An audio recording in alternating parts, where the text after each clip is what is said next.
Hello, brothers and sisters, and welcome. I hope everyone can hear me all right.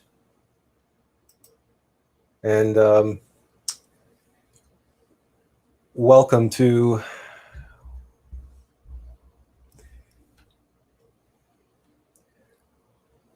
what will be a very different experience and a very different live stream talk than the previous ones that we have given. Of course, the title of this talk was Apocalypse TAO, and we are going to engage in real time with you all an active process of synthesis.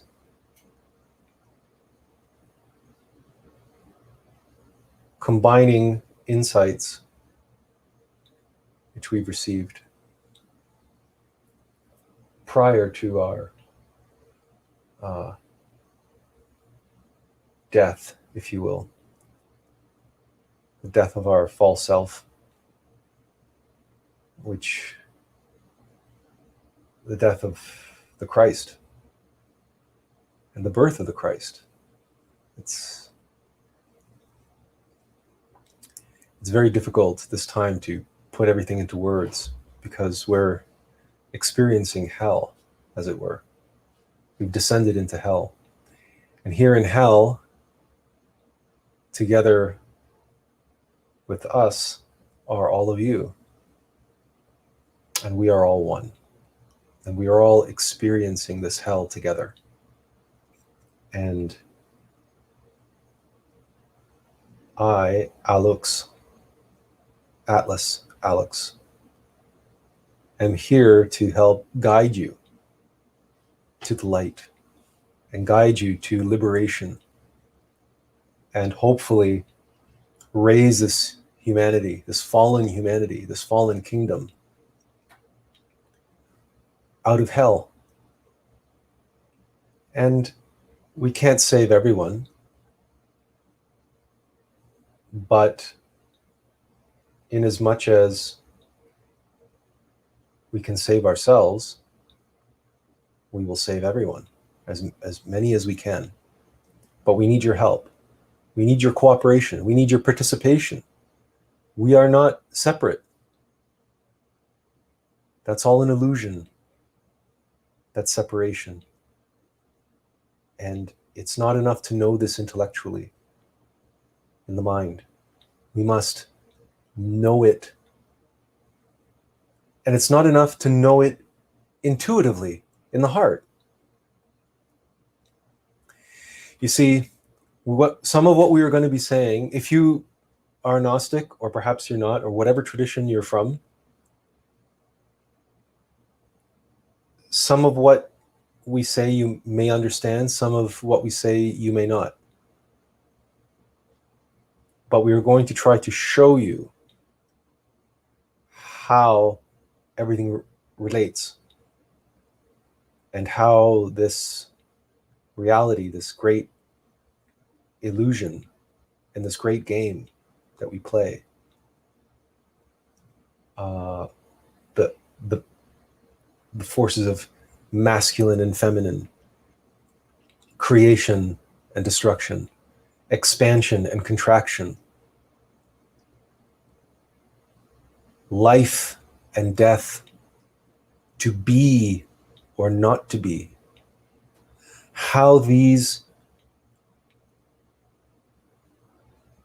forces, movements, states, and the great cross of the line of being and the line of life, and the intersection of these two things, masculine and feminine, masculine being and feminine living.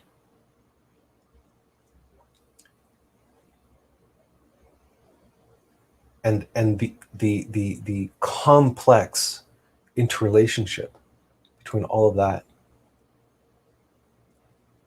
and recognizing that The Great Reset is upon us.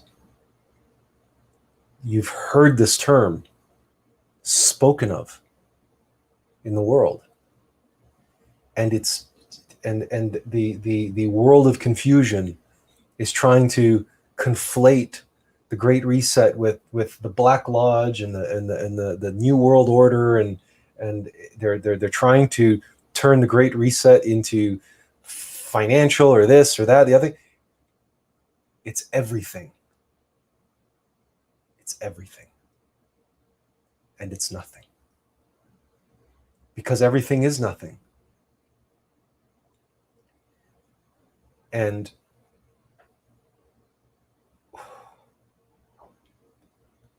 we are here now,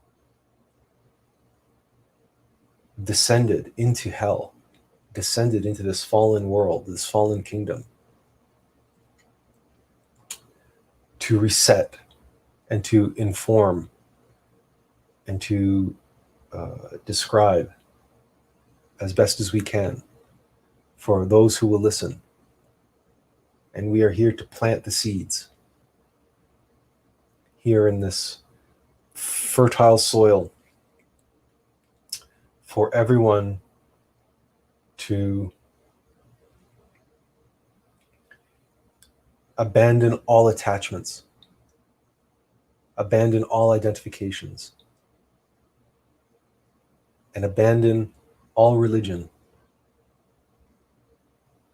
What we are here to give you today is the doctrine of the synthesis, which many believe that the avatar of Aquarius, Master Samael, delivered. But what he delivered was a one-sided point of view, if you will, and an elaboration, and which, even though there's a tremendous amount of information that he brought together, it's still very complex. In the times that he was in, the beginning of the dawning of the age of Aquarius in 1968,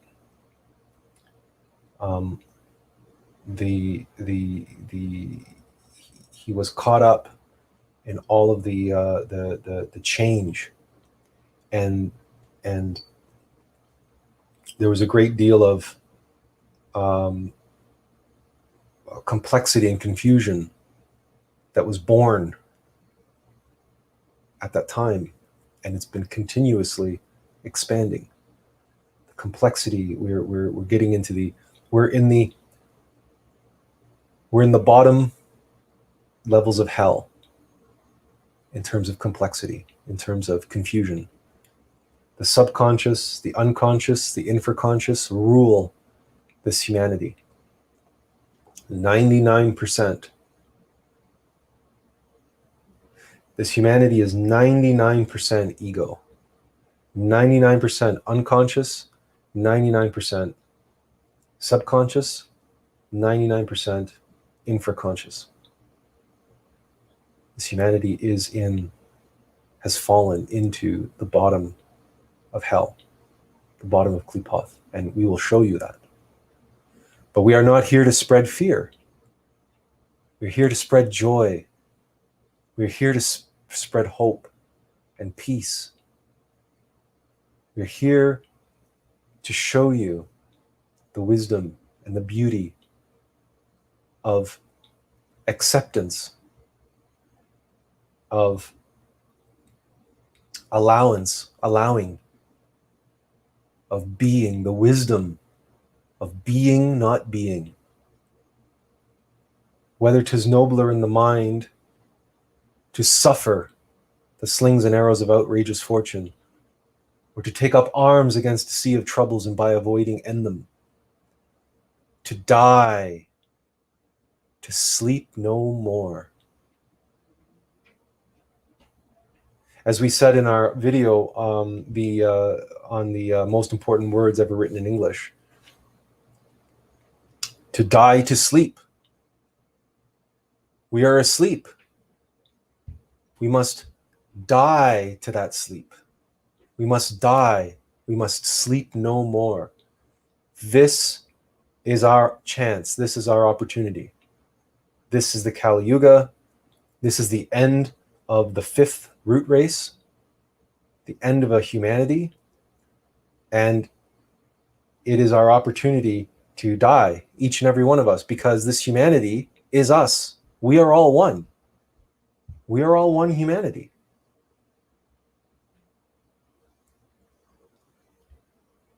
And not only that, we are one with the planet. And we have individual karma, yes, but it's also mixed with collective karma. And this is our opportunity to pay our debts and forgive ourselves and forgive all those around us. Forgive everyone who has ever wronged us or will ever wrong us. This was the great, great miracle that Master Jesus achieved when he descended into hell. And he paid his karma in the last remaining karma, which he had to pay in hell. And in doing so, well, he paid it, and through the crucifixion, his suffering, his sacrifice for humanity, and through his teaching, he made it possible. He negotiated with the lords of karma. He made it possible for the forgiveness of sins and the negotiation of sins, the forgiveness of karma and the negotiation of karma. Some karma can be forgiven, some can be negotiated. This is your opportunity. This is our opportunity to beg for forgiveness within. Beg for forgiveness from our brothers and sisters without. Give our forgiveness without and within, but also to everyone and everything. So give and take. Beg, plead, but also give, serve.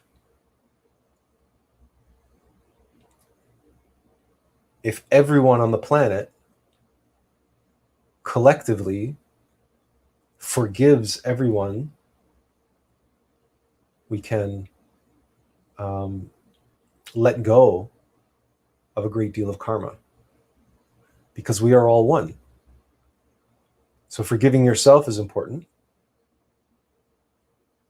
but also forgiving others. The debts that they owe you, you forgive those debts. So you see how in the physical world, this is all connected to this great financial reset. Because money is not evil. Money is a representation of energy. It can be used for good, it can be used for evil, but it's a physical manifestation, it's a symbol, it's a sign, it's a currency, it's a current. It's currency.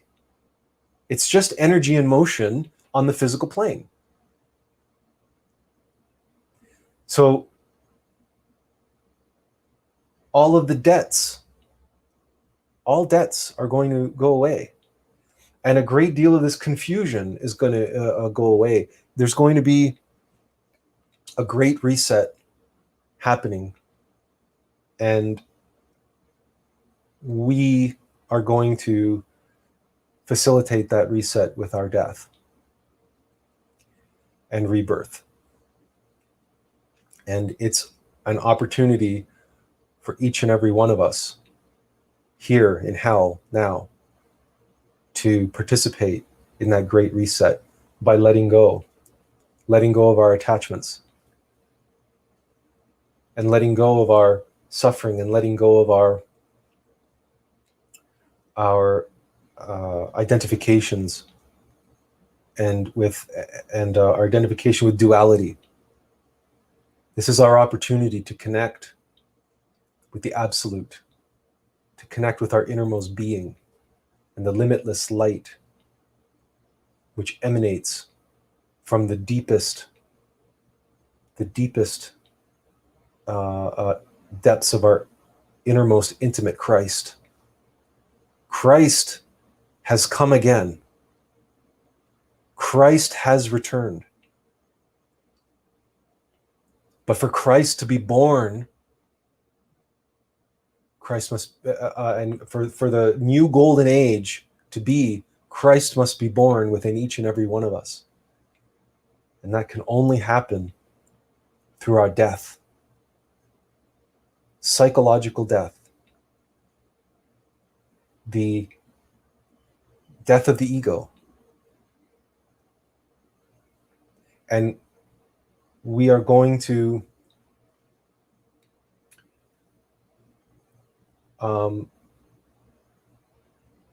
correct some of the mistakes that we've made. And we are going to refine and simplify some of even what we have said. For example, we railed against Carl Jung and the misinterpretation of Carl Jung, how Jung talks about the integration of the shadow self. And Master Samael talks about the elimination of ego, and that the Black Lodge is the enemy. And we are all here working, the White Lodge. And the reason why all the avatars and all the prophets have railed against ego and devils and sin and everything else is because this humanity is fallen, and we've fallen into that trap of that imbalance. But part of the reason we get stuck in that imbalance is because the avatars keep teaching us to fear, to keep identifying with the White Lodge.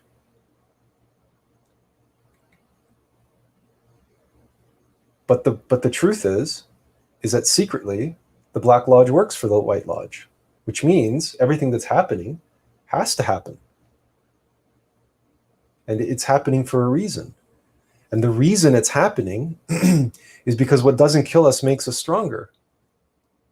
And we only know the heights and powers of our love and the power of the intimate Christ, the light. We only know that by being in the dark, by walking through hell, by walking through the flames. And walking through the flames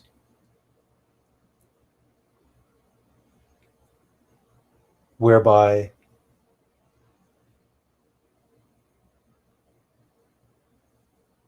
that's the suffering, the confusion, and everything. We comprehend the necessity for all of that in order for the power and the truth within us, the light, and its ability to overcome. Without an obstacle, we have nothing to overcome. We have nothing to test us. So the Black Lodge is testing us. Black Lodge is every bit part of the White Lodge, but just the shadow, just its shadow. And so when Jung talks about integration of the shadow self, and what he means is the recognition that this self, this shadow self, the one that's ego, 99% ego. When we realize, self-realize, that all of that is illusion, that we created every ego that we have, we created through our own defects and vices, through our own mistakes. But also through all of our actions, all of our triumphs. And we will show you how that's true and why that must be true.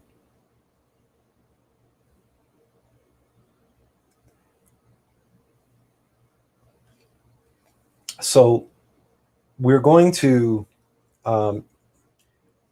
share our screen here. And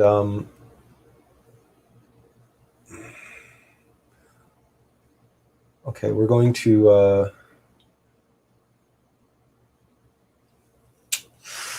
let's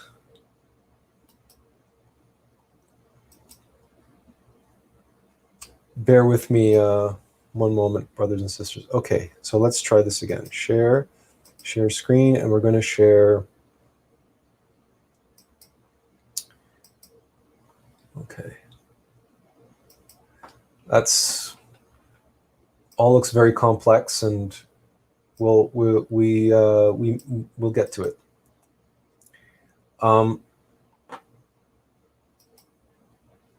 This is not finished. What we're going to show you is in progress. But we are all one. I am not special. I am awake. I know myself. I am Attlas. And I'm Atlas Allux. And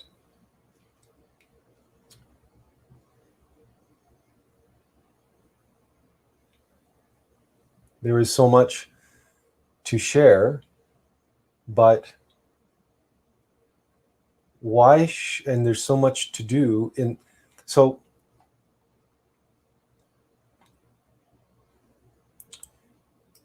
just for a moment,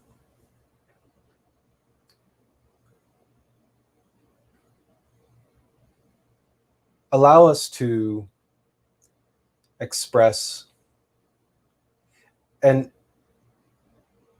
allow us to share with you what we experienced on Thursday.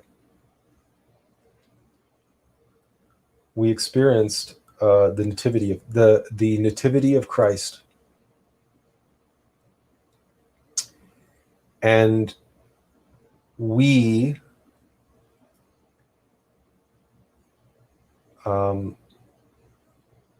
the signs were all around us. Our Father was met by 3 wise men, and his wife, our surrogate mother, took us for a walk. We went with a walk with her, and she pointed out she pointed out to us in the sky. The stars had fallen. The stars had vanished. All but one star. That star was Polaris, the pole star, the North Star, the one which does not move in the sky, the center of the universe. All the other stars had vanished, but the pole star. This was at. We perhaps should have registered the time, but time is an illusion anyway, so it doesn't really matter. But Thursday, the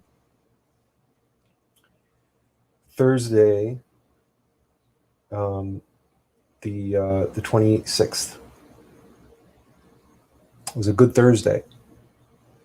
We are, due to the virus, the world computer virus, which has hijacked all the world systems, including the banking system, including our credit cards, which is going to precipitate the Great Reset. We went to the bank and we withdrew our money from the bank. $1,069.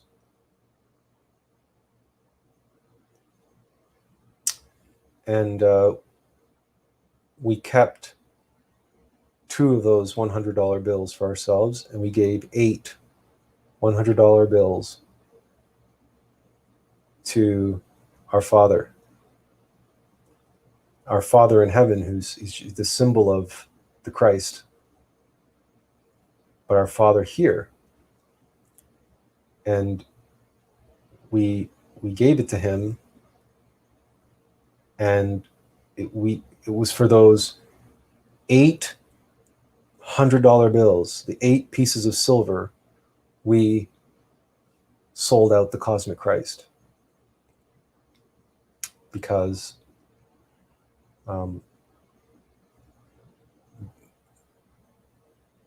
we were playing the role of Judas in the great cosmic play,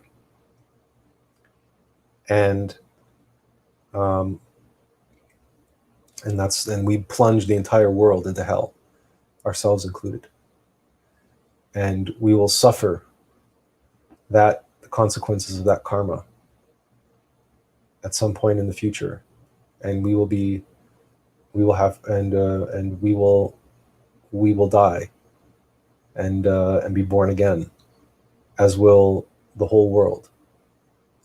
We will die for the sins of the world. We will die for their karma, or die for your karma.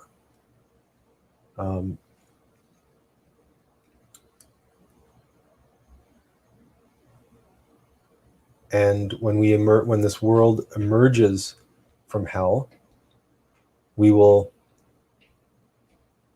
get on with the work of Attlas, the Attlas project, to see the world in a new light and see the light of the world at work in the world. And all of you listening, and all of you who have the ability to watch this, perhaps not live, but afterwards, if people share it, this body before you will be given up for you.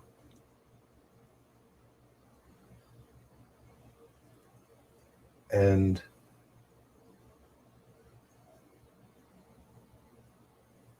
we came as a true, we've suffered, we've lived, and we still suffer from a dual nature, Hanasmusen, a fallen bodhisattva. We are the most dangerous, but also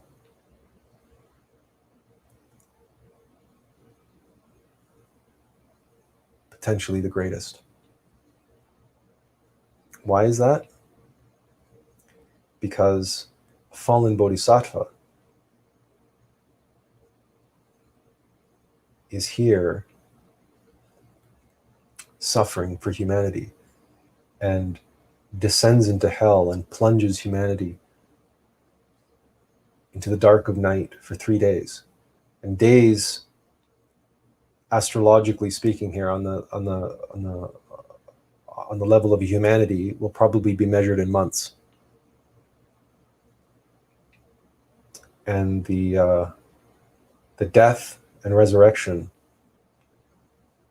should take place, astronomically speaking, and astronomically and astrologically, should be in November,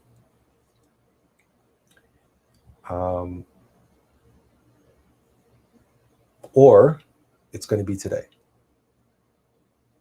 We're not, because we're in hell, we're still suffering from, we're not perfect. We're not born again yet. We're still dead. We're in hell, all of us. And so we've not arisen. And because we've not arisen, we haven't fully eliminated our fear yet. And we know that because look around you. Look around the world today. This world is gripped by fear. The world is gripped by fear because we, the Christ, the living incarnation of the Christ, came possessed by a demon of fear. And we make absolutely no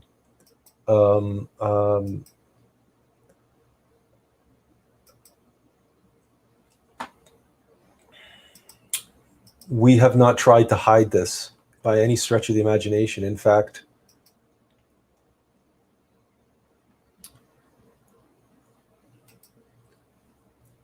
we wrote this article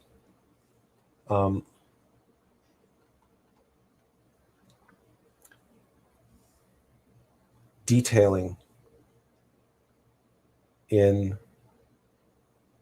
great length on and on about the nature of fear and the many faces of fear.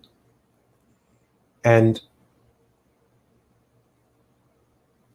it's interesting because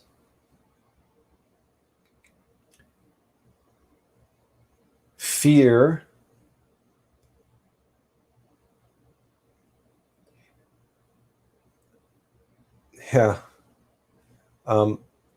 in Dune, there's a line that says, Paul says, fear is the mind killer. And soon Dune will be released, and I encourage everyone to go and watch it. There is a great deal of esoteric truth to be found in Dune, just as there is in Star Wars, just as there is in so many things. Master Samael went on and on and on about lust and the dangers of lust and fornication, and he was right. But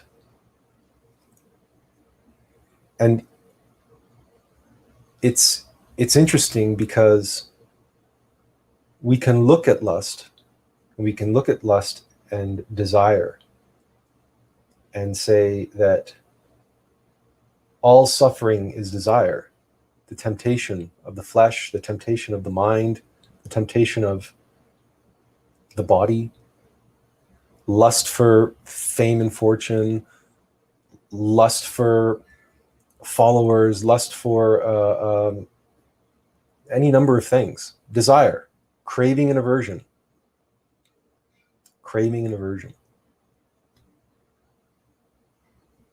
But there is another aspect that we may not recognize on the surface unless it's shown to us. And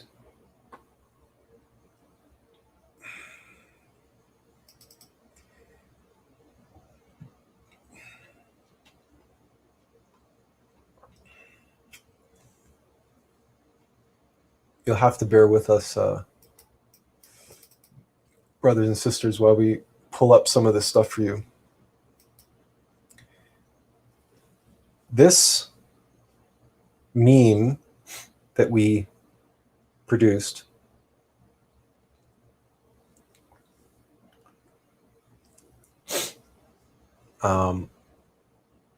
shows how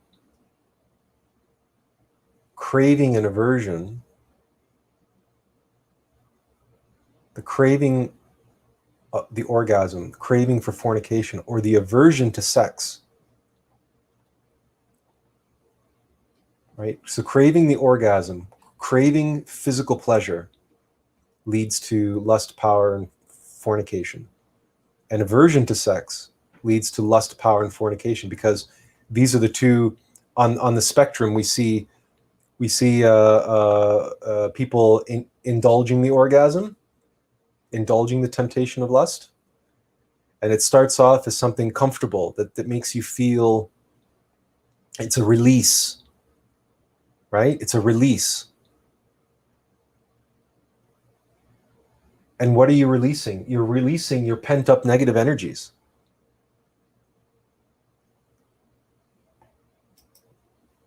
Orgasm, it's called the little death for a reason, because we're the expulsion of the sexual force, the expulsion of the sexual energy.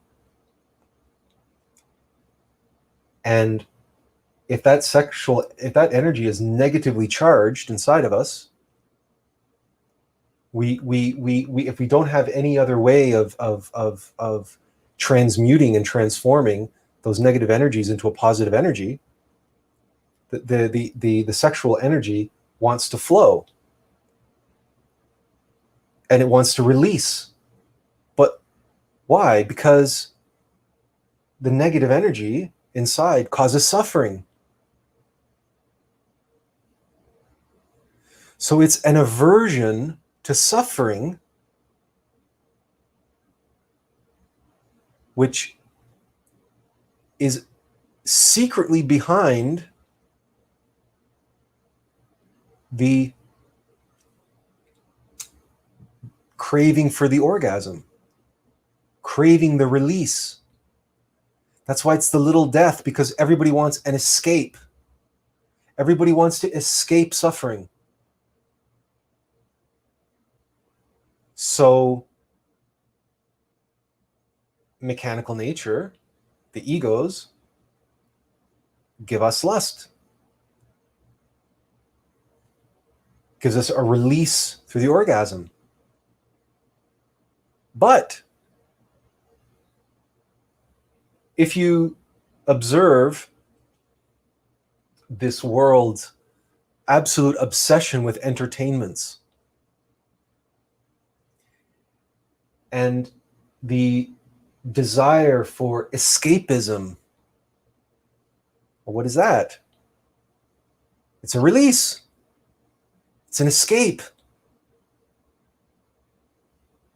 It's an escape through movies, through video games, through books. Why? Because we have this pent-up negative energy. Work, work, work, work, work. We need a vacation. We need to go and get it all out of our system. Partying, drinking, all these mindless entertainments, all these distractions, all these animal behaviors that through which we can release that energy, that negative energy. But that negative energy is created by our egos. And lust is the mother of all egos. Lust for comfort, lust for fame, lust for security, including fear. So fear and aversion is fear.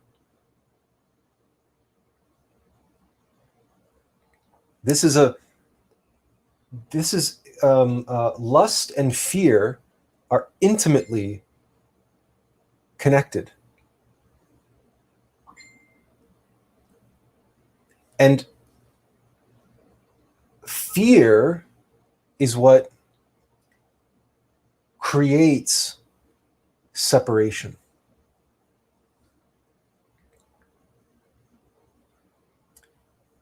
Aversion, fear of the other. Fear of the other happens when we are identified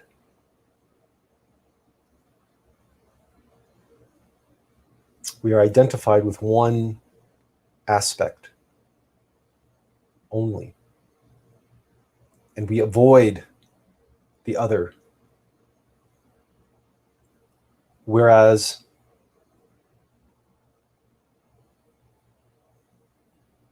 to achieve synthesis, to achieve completion, to achieve wholeness and oneness, we must have balance. We need to comprehend the nature of our egos.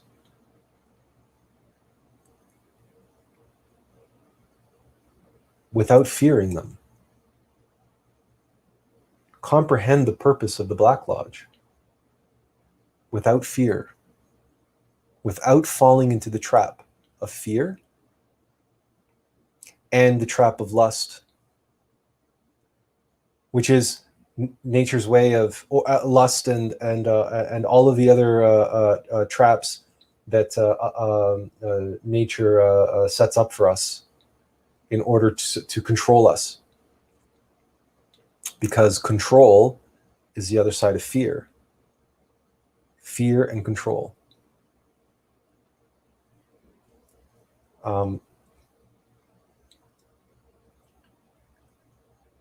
So really,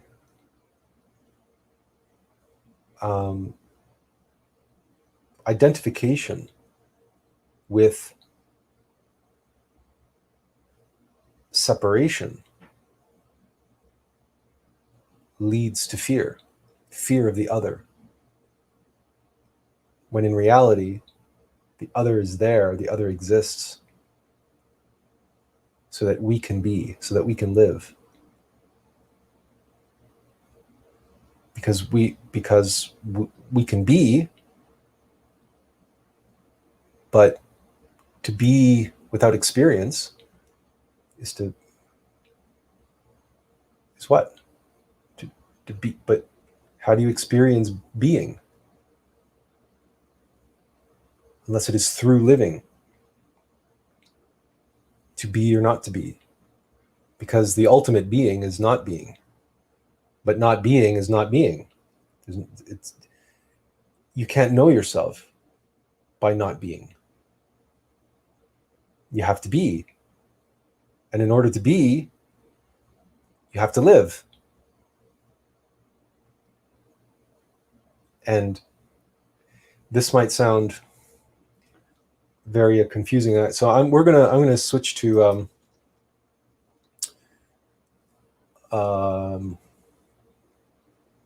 back to the PowerPoint presentation.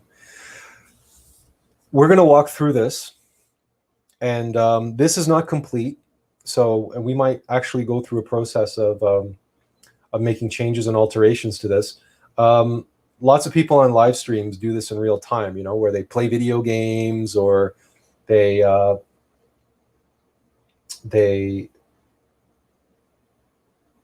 do whatever. And,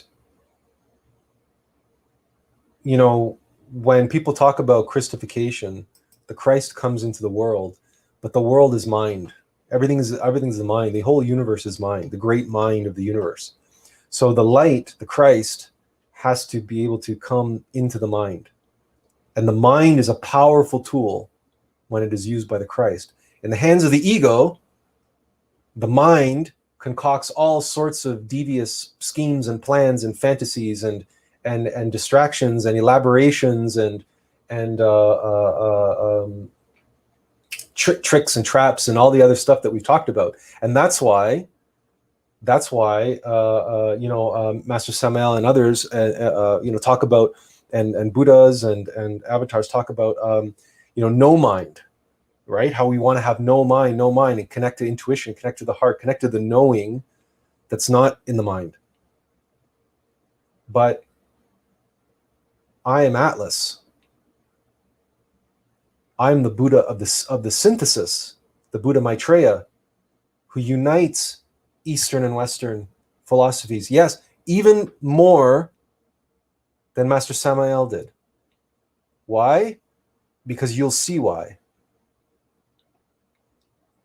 Because the time has come to strip away a great many of that superfluous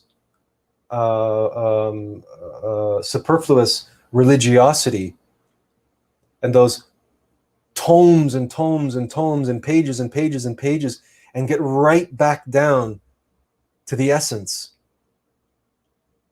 of everything. The essence of movement, of sound, of being, of living.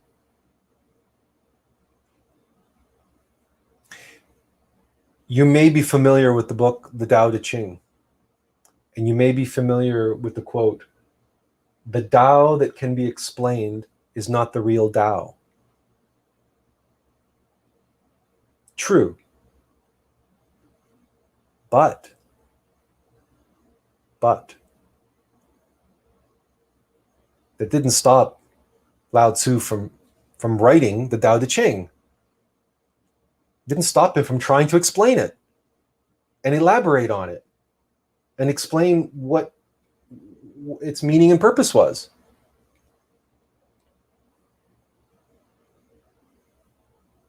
Well, we're going to show you and explain it visually in a way that not even Lao Tzu did.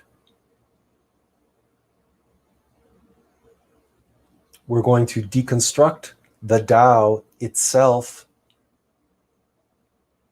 for you. We are going to do it together, you and I, because we are one. We appear to be two, but that's an illusion. We are one.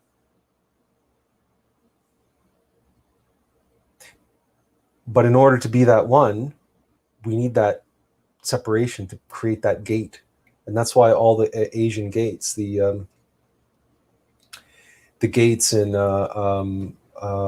Japan, for example, of all the shrines and all the temples are always that way, with the two pillars and the cross, and then you have to walk through the gate before you can enter the shrine or the temple. But let's walk through this. All right. So we're going to talk about creation. We're going to start with the law of zero, absolute nothing. No laws, undefined, unknowable. It's nothing.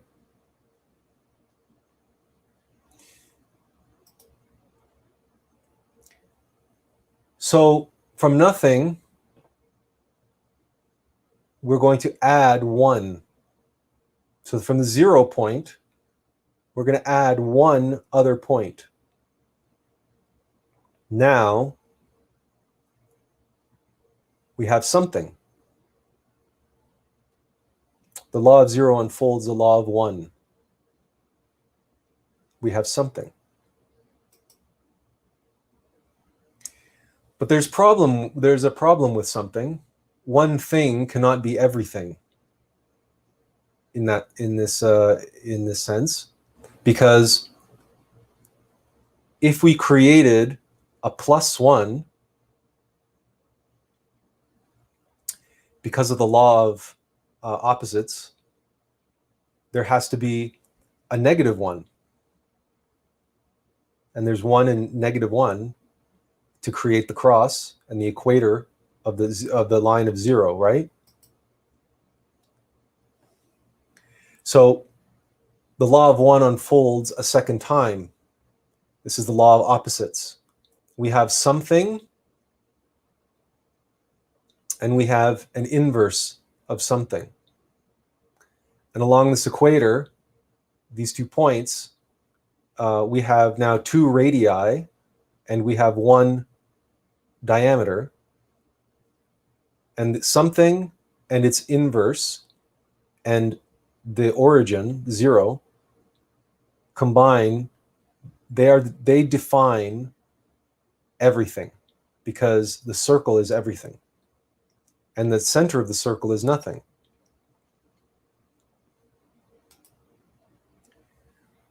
So the law of 2 unfolds, the law of opposites, polarity, symmetry, duality, right? We have everything, and we have nothing, which is at the center of everything, right? It's just logical sense, right? At the center of everything is nothing. But there's a problem with everything. At the moment, nothing, the origin, the source, is separate from everything.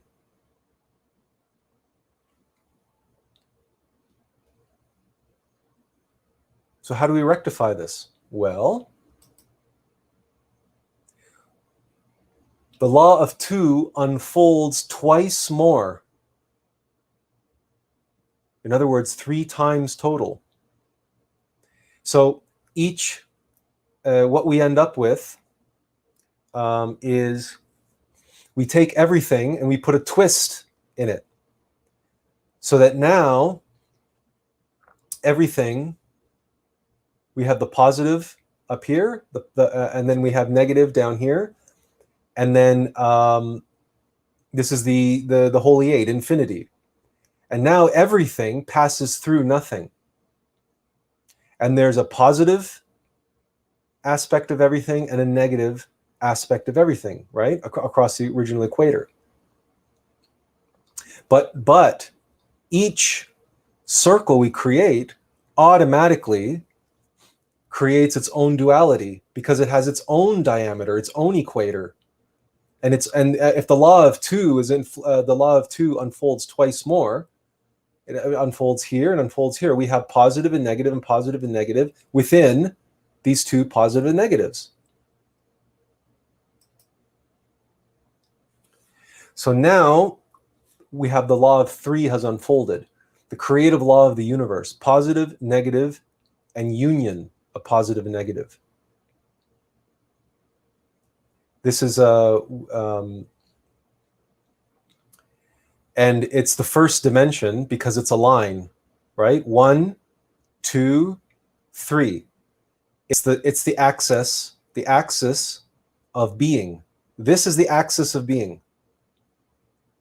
The vertical axis, the male axis, if you will. 1, 2, 3. Positive, negative, and union of positive and negative.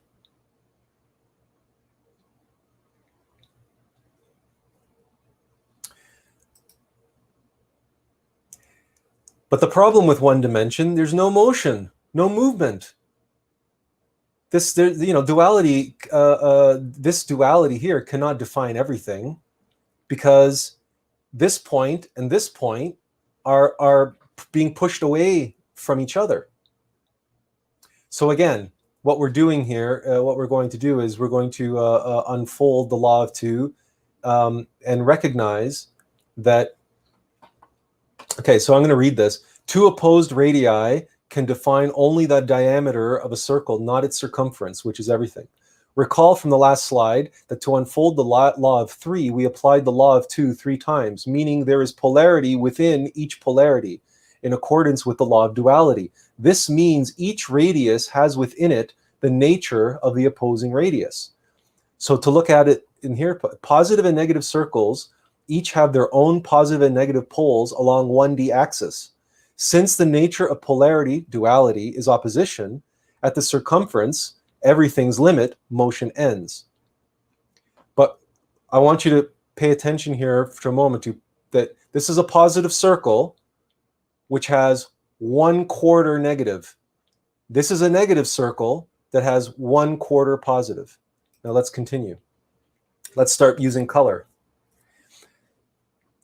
But we introduce the law of attraction. Like attracts like, produces action.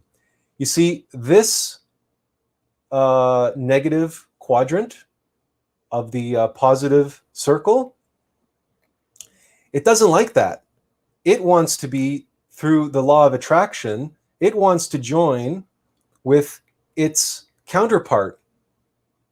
The negative down here, darkness, or negative wants to be with the negative. And the positive wants to be with the positive. They want to. This wants to reconcile. Nature wants to. This separation, this duality, wants to revert back to its wholeness, and it wants to reverse the process that got us this far.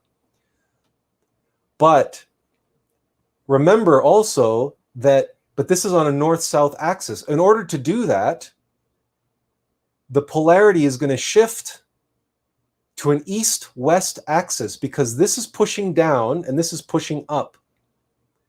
But this positive can't go through all this negative, and it can't go this way, because this way it's going to go it's going to be attracted to where the positive is up here. So it's going to go this way. It's going to rotate clockwise, in other words.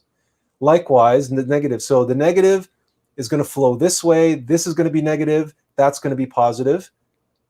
So now we have mostly negative, mostly positive, with a little bit of positive and a little bit of negative. Well, this is the precursor to this. This is the Tao. This is the origin of the Tao. This is why there is negative within positive and positive within negative, because that is what creates the movement and the motion through the law of attraction. North, south, east, west, and this is two-dimensionality now, right? Because north, south, east, west, the cross. North, south, east, west, the cross, the two axes. Positive and negative on the line of being, and positive and negative on the line of living, because you set the being into motion and you create life. The law of three in motion creates life.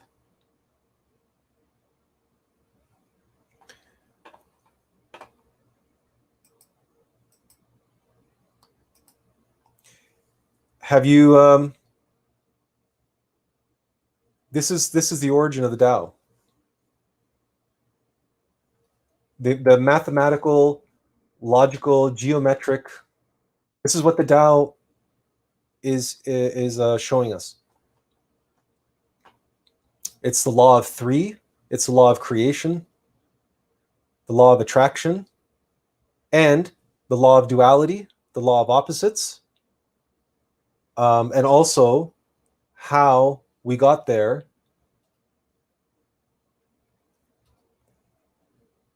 right from nothing. This process that we went through just together now.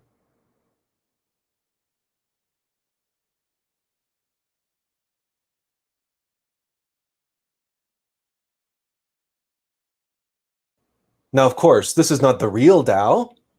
This is a symbol of the Tao. Now, why is it called the Tao? Well, because I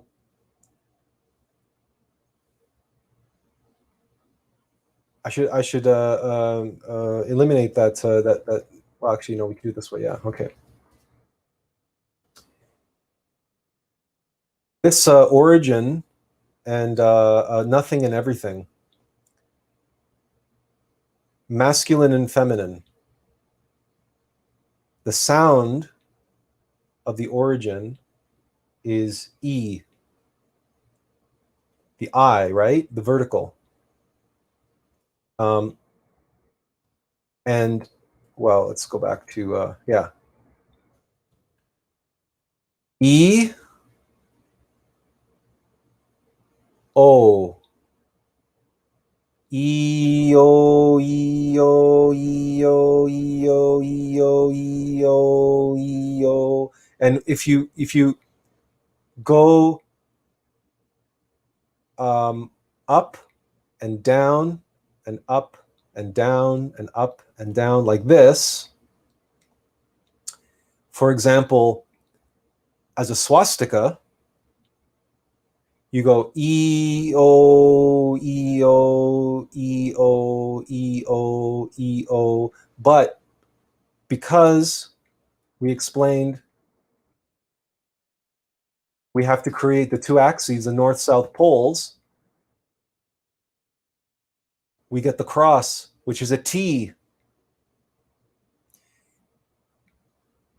So EO, EO, EO is fine, but you add the T and you have TO, TO. And the A comes in because the E becomes a T. So it's toe, right? TO is toe.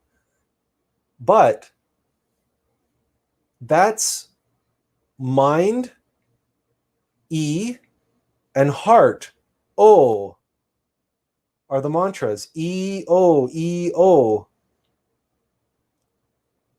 But the cross, the T, is the union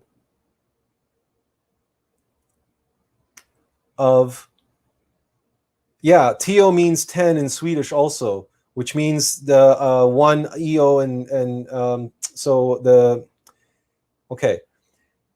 The union of heart, mind is in the throat.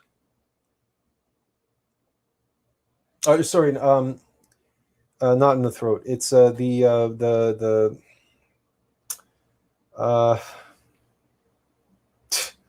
chakra that's not the heart chakra, but it's the thalamus. The thalamus, and it's ah, E, ah, o, IAO, IAO, which is a sacred mantra of the Gnostics. IAO,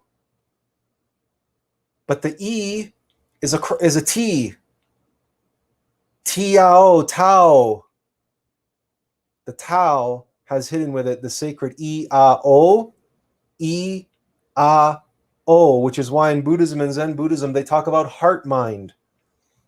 It's not enough just to have the path of the heart, the doctrine of the heart.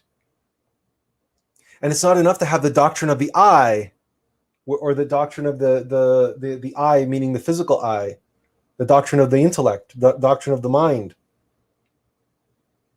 We have to follow the doctrine of the heart, yes, but the integration of heart mind, of the Christ ascending and into the mind. Now, how does it do that? Well, because it's actually descended into the sexual waters, and it's in the Kundalini. That's the because it's divided. It's divided into masculine and feminine. And the feminine is in the root chakra, and the masculine is in the crown chakra. So, but the union of masculine and feminine is the IAO in the thalamus, which is also just behind the heart. This is heart mind, the Tao.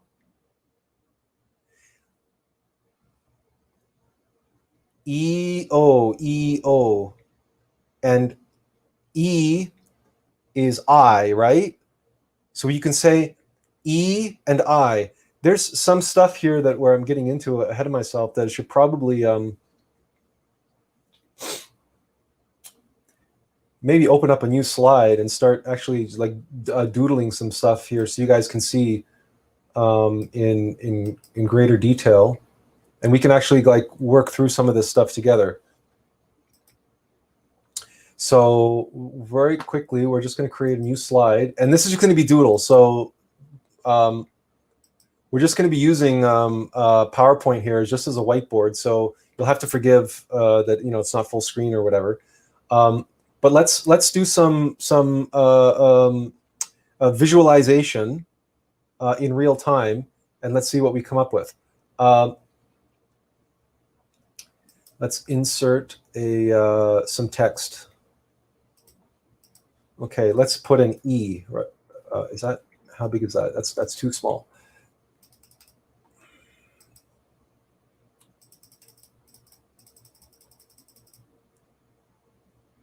Okay, but let's also do.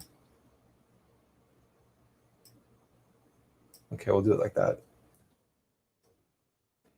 But E is also, right, I.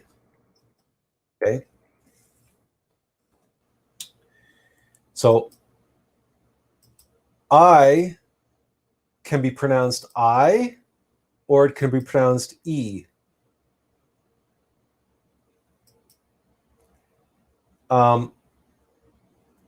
So I is the I, right? The doctrine of the I. And then we know that O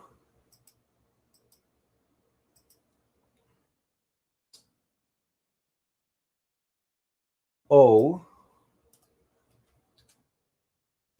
is the doctrine of the heart. Okay? And we know that the I and the O produce the cross in rotation. So we'll just put this over here, which is the cross, but that's T, right? So we'll just leave this just for now. Let's focus on this E and this I, because we know that this I is made up of 3 points. It has its center, and it's the crown and the root.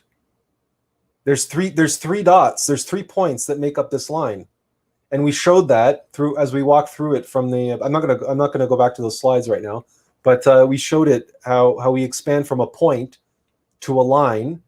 We have to go. I'm going to put this here in the origin.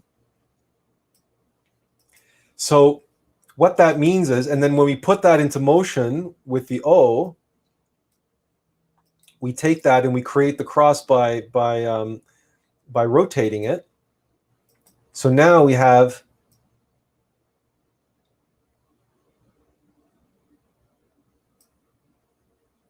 an E with those 3 with that. So shoot. 3 points: the crown, the heart, and the root. Right? Mind, heart, and root. Mind, heart, and body, right? That's E, but that's pronounced E. But this is also I, right? Now, if we take this E, and because we're rotating it, right? We're putting it into motion. We're giving body to those points in the O. We can take that I, and because we have to rotate that I, right? Have to rotate the I according to the O, right? So if we rotate the I, we're rotating the E. I'm just going to. Oh, I should have done this combined. Actually, I'm doing the. I'm doing this all for the first time with you together. So.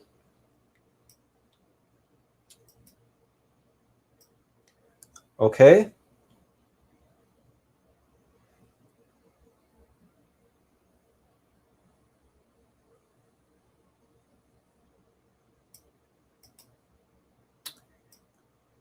Anyway, the point what I'm and then this is and then we this way EO, EI, yeah, okay.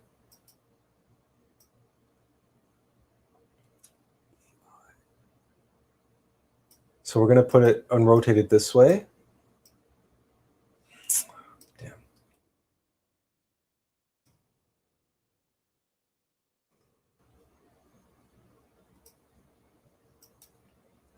Now that looks like the Trinity, right? 3, and then and O. Do you know the song "Old MacDonald Had a Farm"? E-I-E-I-O.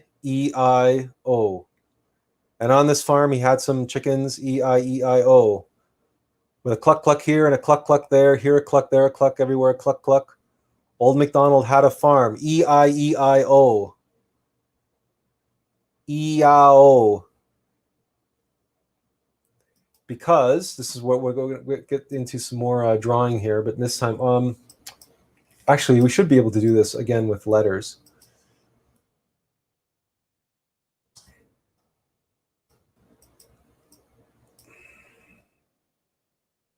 It's going to be hard to do with letters because it's going to be hard to find the right letter, or the right font, I should say. Where's my drawing tools? Insert. Ugh.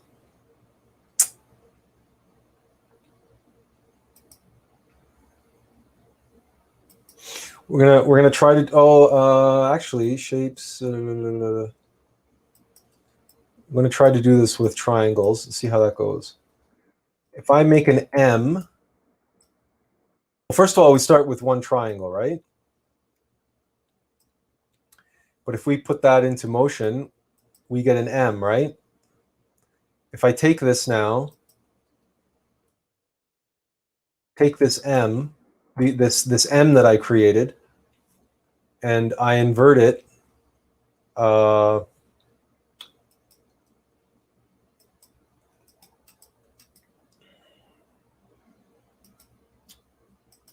Now it's a W. Now it's a W. And we can put it like this.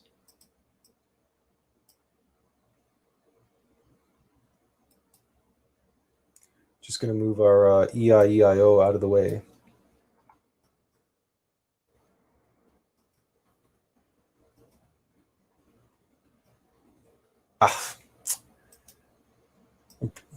This is probably not the best software to be doing this with. So we have masculine and feminine. We have man and woman, M and W. We also have the mem and the shin, right? Shin and mem from the Hebrew alphabet. But if we take these and put them like this,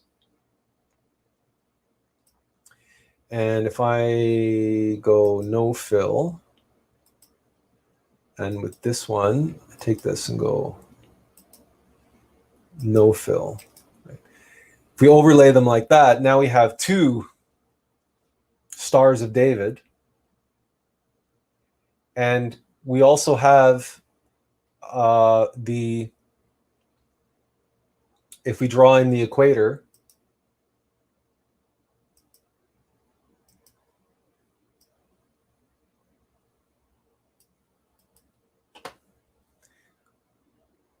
we have the undulating sequence known as DNA. Because if we also put, because we have to put a cross here, right? We have to put a vertical.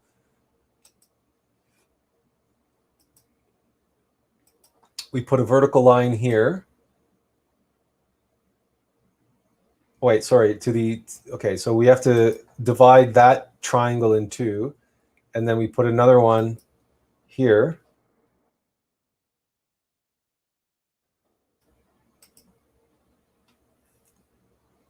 So now we have, if you follow the M, but then the connection, the vertical, which is connecting the two stars. Or sorry, it's dividing the triangles.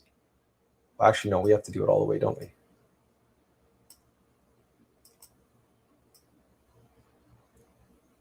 Okay. So we have two crosses, and two stars of David and two crosses side by side.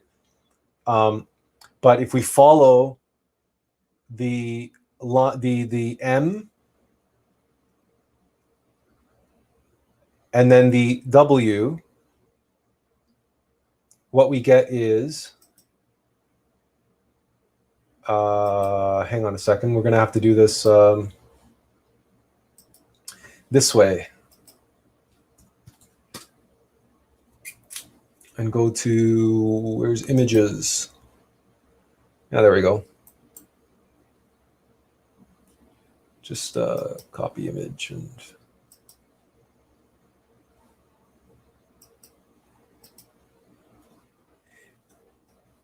that's the DNA sequence, because the crosses connect the two, and there's an undulation taking place, but there's always these connections between the two strands. The masculine and feminine, the two pillars, there's always a cross connect between them. So, yeah, IOIO. It's we're getting into some of this fundamental stuff just on the but the important part for this was to explain how also we have in here the three mountains, because the M and the W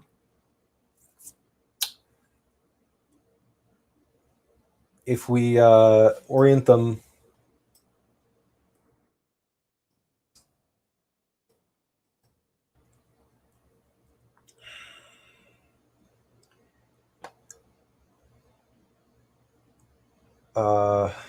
hang on a second.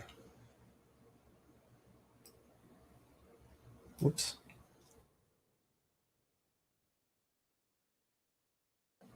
Wait, no, we had it right the first time.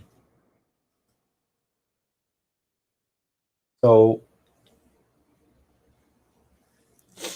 anyway, we're gonna have to take another look at this because we're just doodling this aloud. We're basically not thinking, but we're in hell, so our faculties are not 100%. Let's go back to where we were at here. We're going to continue on this on our process here. So we have the TAO, we have IOIO, we have EO, we have TAO, and the TAO. We have like why it's called the TAO, IAO with the cross, the T. So that's why it's TAO. But let's keep going with what we were doing, and let's go back to our circles. And the law of 5, the 4 and 5 unfold, which is the law of 3 procreates along a second axis and cardinal points.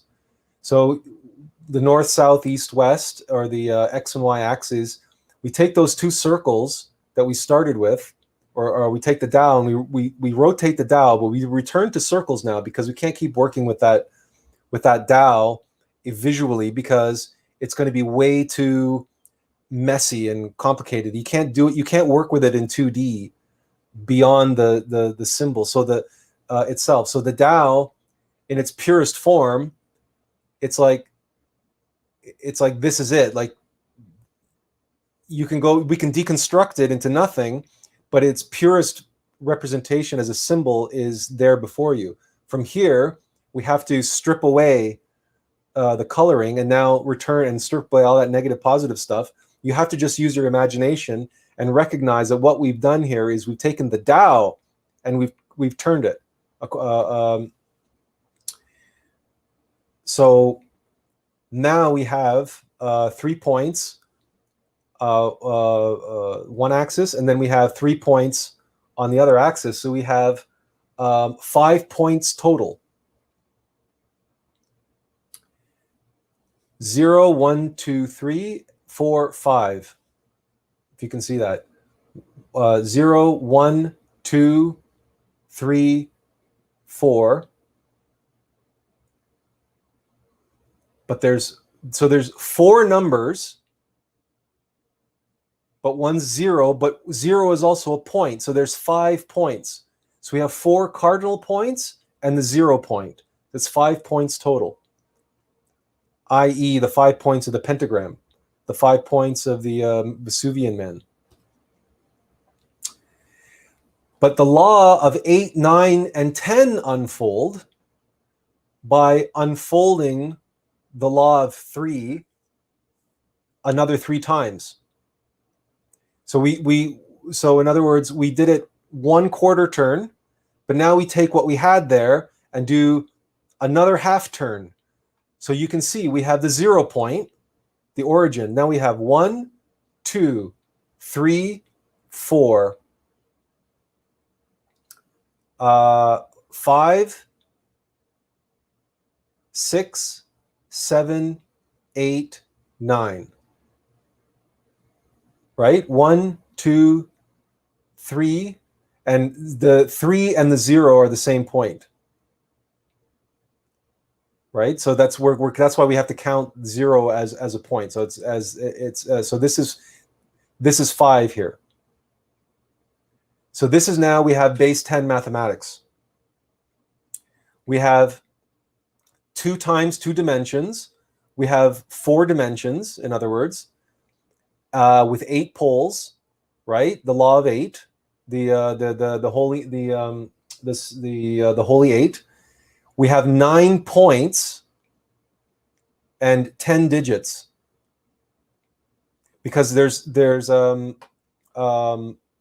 9 points here, but 1 is 0. So the 0 point adds a digit. So now we have base 10 mathematics, and also 1 and 0 is EO that we were talking about earlier. All or nothing, to be or not to be. The line of being, which is a 1, and not being, which is the center, which is 0, which is everything. So there's a problem with the fourth dimension. Where's the third dimension? What happens? And so what we can see here is the law of 3 unfolds 3 times into the laws of 6 and 7, organizing into the organizational law of everything in the third dimension. So we went from, this is the fourth dimension, but in order to get from the fourth dimension to the third dimension, we separate the fourth into 2 and then unfold the law of 3 again. So now we have 0, 1, 2, 3, 4, 5, 6, 7, the organizational law of the universe, 7 octaves, 7 chakras, and we have 1. And now what we do is we have a cube in there, right? That's a cube. You can see that. That's the 3-dimensional cube. Now inside of the 3-dimensional cube, we have a sphere. And that sphere is defined by the center point of each side of the 3-dimensional cube. In other words, to square the circle means to put a sphere inside the 3-dimensional cube. And what we have is the exoteric cube and the esoteric sphere, which is the shaded circle. 10 minus 3 equals 7. 3, 6, okay. So hopefully you can see that. And you can also see that this sphere is made up of a Star of David, a trinity of light, and a trinity of dark, because this the second flower in here has the lines from the sphere. So, and anyway, this is a little flower, a 6-pointed flower. So this is a upright triangle and a upside down triangle that creates that sphere, which is a flower. So now we take that, and if the law of 7 applies to the law of 6, to 7 and 6, the laws of 8, 9, 11, 12, and 13 unfold. We have 3 laws of 6 on 3 axes and 9 esoteric spheres. We have 12 overlapping circles in perimeter, 7 non-overlapping circles, 19 circles total. 1 plus 9 is 10. 9 minus 1 is 8. Also, 7 times 8 is 56. 5 plus 6 is 11. 7 times 6 times 12 is 84. 8 plus 4 is 12. 7 times 7 equals 49. 4 plus 9 is 13. 7 plus 6 equals 13. The special relationship between 3, 6, 9 emerges because 3 times 3 is 9. 3 plus 6 equals 9. 3 times 9 is 18, and 1 plus 8 is 19. We count 7 flowers in 2 dimensions, but in 3 dimensions, there are 4 spheres, each in 2 rows, which is 8, plus 1 sphere in the center, which is 9. The 13th circle and 9th sphere or flower is unique. It's surrounded by 12 circles and has 12 petals, 6 radial, 6 circumferential. The esoteric sphere within a cube of esoteric spheres.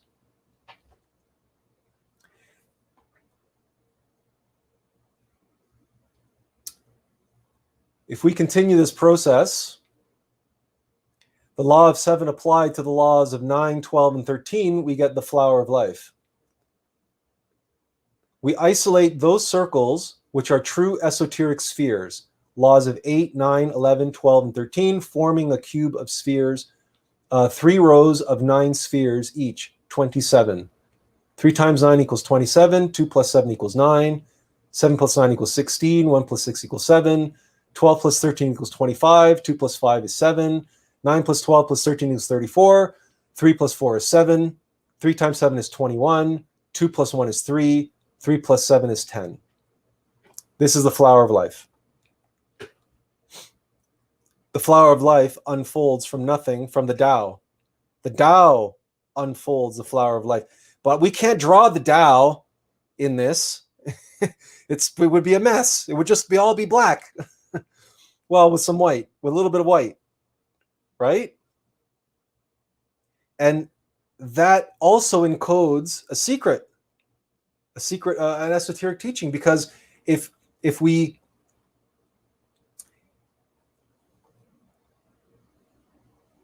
forgive me one second, okay, so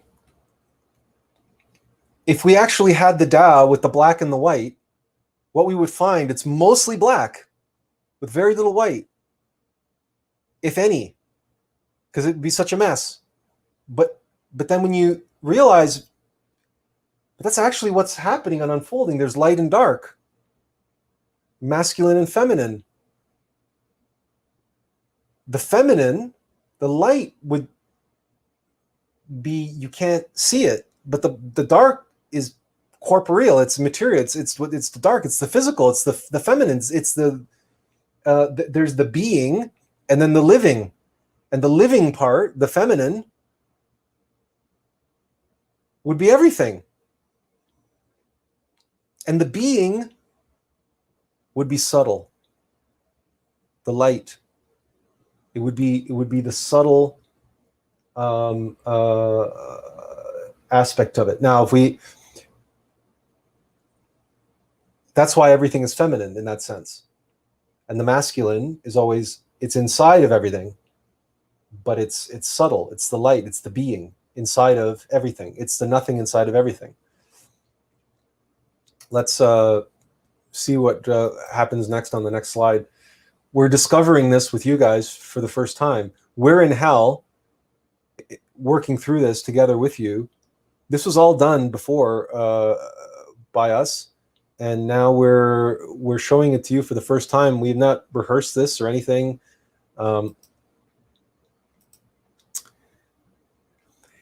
In the flower of life, okay, we have Metatron's cube, foundational geometry, the 4D hypercube, and what we do is we isolate 13 circles arranged in rows of 5 along each of 3 axes and connect their origins. So 3 times 5 is 15, 1 plus 5 is 6, and 1 plus 3 is 4. 6 plus 4 equals 10. This is Metatron's cube, and here we have the 4-dimensional hypercube, because we have the 3-dimensional cube, the big cube, and then inside of it is a smaller cube. And then we should have an animation showing this, the hypercube. Well, maybe we don't. Okay, so while we're getting into some, this is an incomplete PowerPoint, as we said. So the twisted Mobius strip and the Holy Eight. We have a ascending internal and a descending external, and then a descending external to an ascending internal, and then ascending external. Or sorry, I'm just going to read it following the numbers. So we start with descending internal, going to descending external, going to ascending external, to ascending internal, to descending external,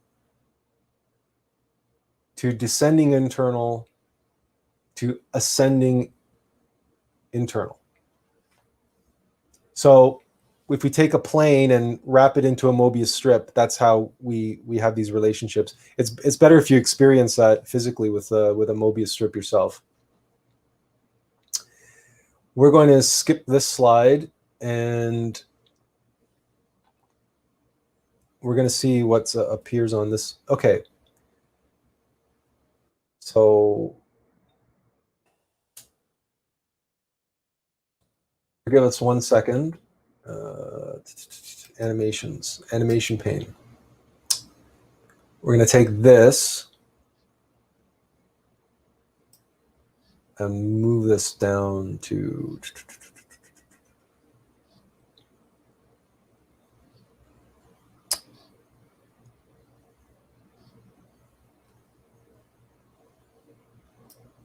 okay.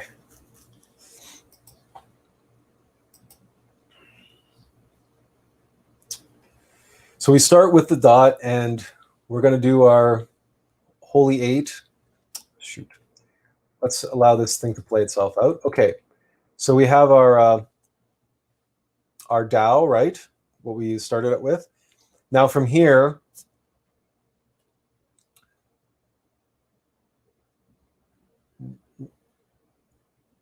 we see a process of expansion, right?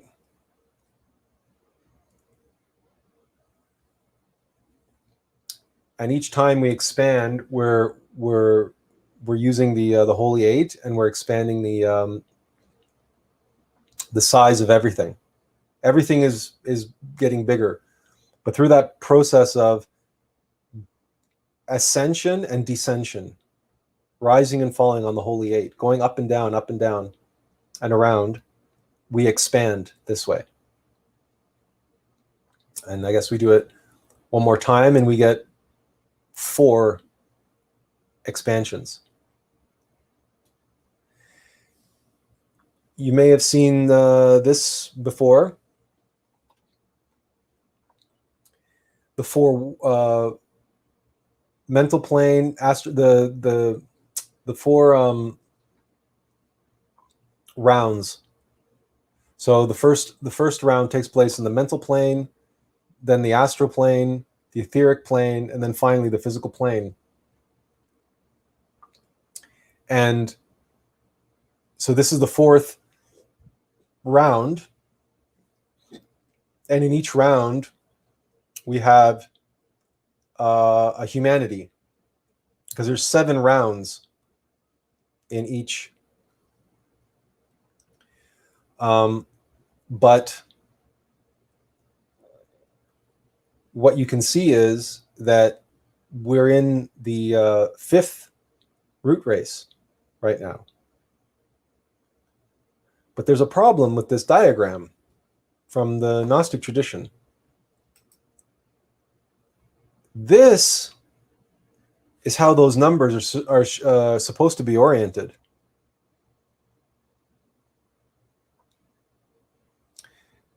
Because the 4s have to line up. Because 4 and 4 makes 8. The holy 8 has to be in alignment on the line of being, the vertical. So what happened was that humanity fell as it was going around in the Lemurian race, but it was supposed to be redeemed in the Atlantean race, which is the 4th root race. But humanity fell again in the Atlantean race. And that's why we have this. And we're now in the 5th root race, the Aryan race, and we're trying to get out from the bottom. But the 4th, the 4th root race was supposed to be the bottom, because this is balance. This is balance.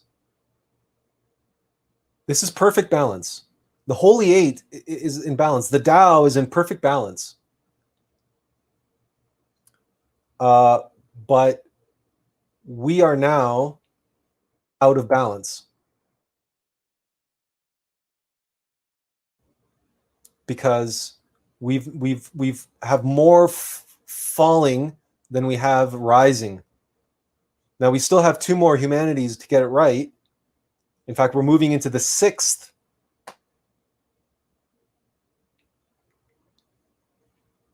So this is making a shift again.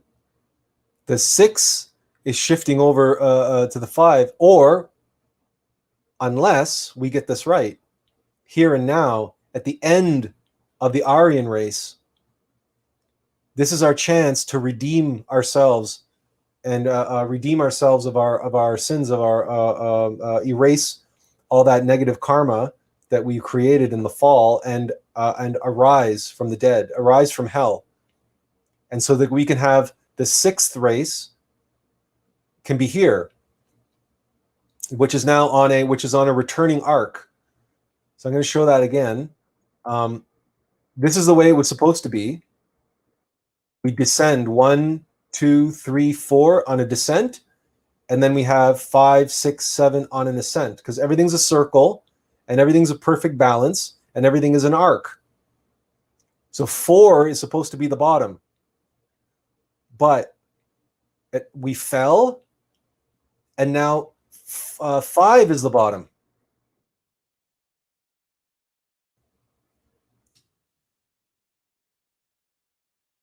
So, and you might be familiar with this, the tree of life, and from Kabbalah, from the Gnostic teaching. Let's oh well, we're getting into a slide now that's not entirely done. What we're doing here is, we haven't finished the slide, but we're showing how the Holy Eight expands out through these 4 worlds in creation, and then it has to have the balance on destruction, the feminine, which takes place 1 everything nothing in infinitum, eliminating the illusory fractal reality of a complication and contradiction, facilitating return to the absolute source, the out-breath and contraction. So here we have the absolute limitless light, and we have the absolute limitless dark, and these are the 2 forces in balance. But this diagram is incomplete. It's the fractal, but it's incomplete. So if we complete the fractal, we'll go to okay. We start working on completing the fractal here. And again, the animations are not all finished on this slide. Okay, here's what we get to. You see a problem here? This is the foundation, okay? And this is the 3-dimension, this is 3D, right? 1, 2, 3. It's the TAO. 3 circles. 1 circle, 2 circle, 3 circles. That's 3 dimensions. It's also, and this is the cross, but this is the line of being, and we take this whole thing and turn it sideways, and we get the line of living, and then we get this whole rotation. This is the fractal nature of the TAO expressing itself. But you see, there's a problem, because the foundation is here, but we've fallen, and the problem here is this hiccup.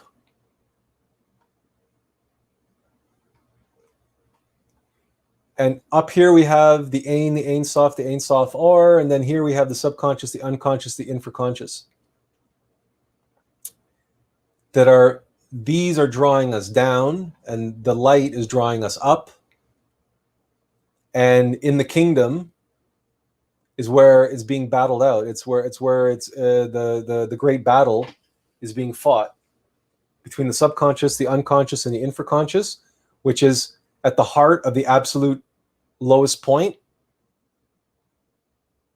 And then we have the Ein Sof, the Ein Sof Or, the light, the limitless light, whatever, which is the TAO, which is beyond the absolute, and versus the TAO, which is beyond the absolute dark, which is so in other words, this is the White Lodge and the Black Lodge, and it's playing itself out in the kingdom. But in our case, the kingdom has fallen, and this has been extending and expanding.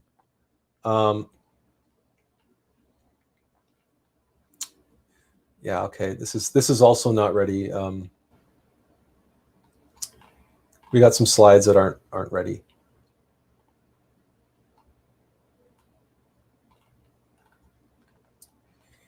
Yeah, this is another type of expansion, and then we have number theory and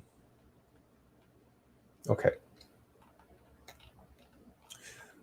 We're sharing with you stuff that's a work in progress. And we're going to be sharing more of this with you as we continue. But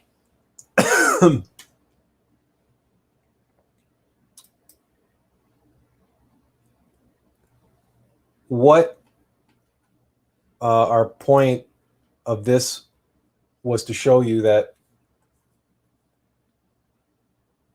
we are in this fallen world, and it's because we're in this fallen world that we have all this suffering, and all the avatars who have come, who have presented from the perspective of the absolute limitless light,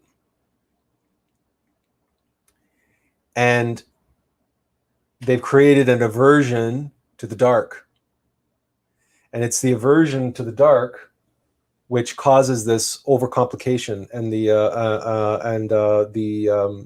fall. Now, it's important to have balance, and the actual origin of everything. If we go back, we have to stay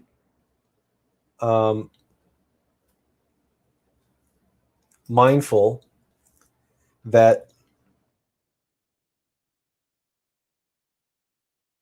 these 2 points, right, they have their connection in the kingdom, but really there's the being, and the being is always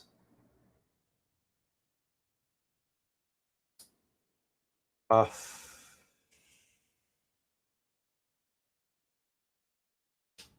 that's not the here, this slide. So there's a disconnect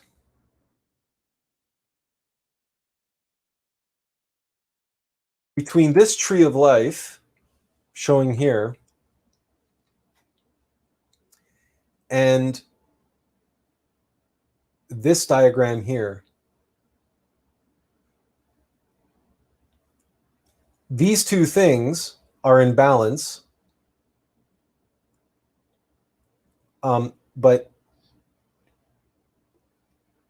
if we remain identified with either the light side or the dark side, we will perpetuate this fallen world. We will continue to live in hell. The Great Reset is about, and then we create that whole illusion of that universe out there, that whole entire illusory universe, that whole physical reality, and all the levels of reality, all the supernal worlds, all the infernal worlds. We create that by picking sides, by picking a side. And the side that we pick is the Black Lodge or the White Lodge. And this game has run its course. This round has run its course, right? We're at the bottom. We're at the very bottom of the physical plane. We're in the bottom of hell. It's time to start the reverse journey back up. Back up. So if we descended down, it's time to we're here to like reverse course now, right? What goes down must come up.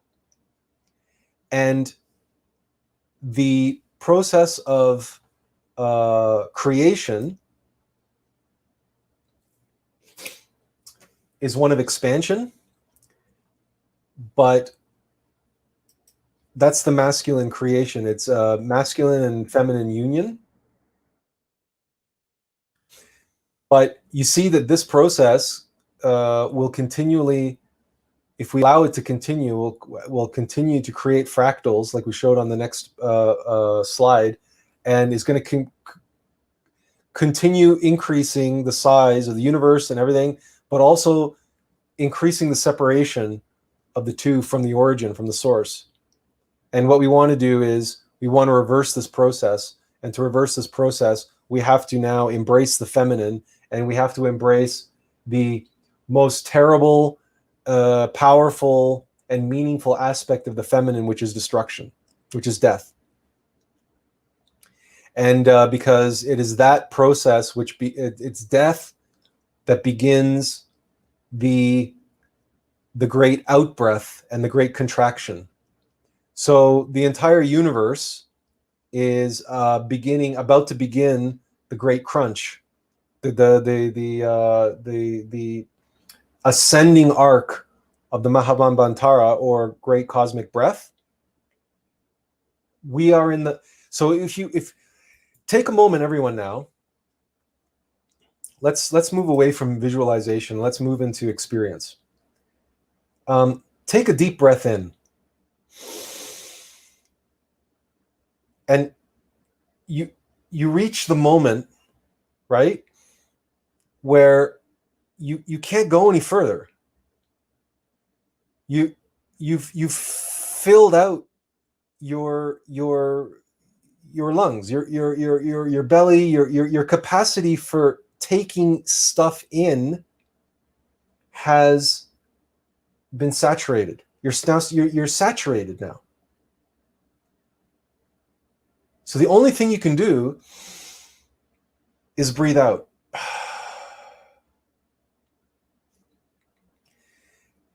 Now, what happens if you breathe in and keep trying to breathe in? We call that hyperventilating. We call that many things, but what you will feel is stress and strain. You will feel the contraction. Observe the expansion here causes a contraction here.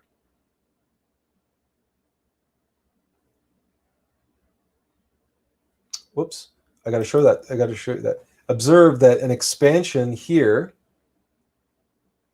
causes a contraction here. And these two things are so you have to have the reverse now, death, destruction. You have to be able to let that breath out to reverse this contraction. You turn this from a contraction to an expansion, and then this can now return to the true origin, to the true absolute.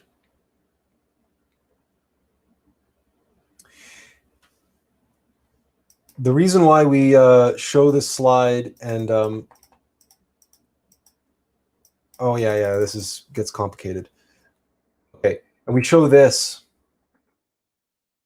All the avatars and everyone is talking about the light side and the White Lodge, and we are at the Great Reset, the point of reset where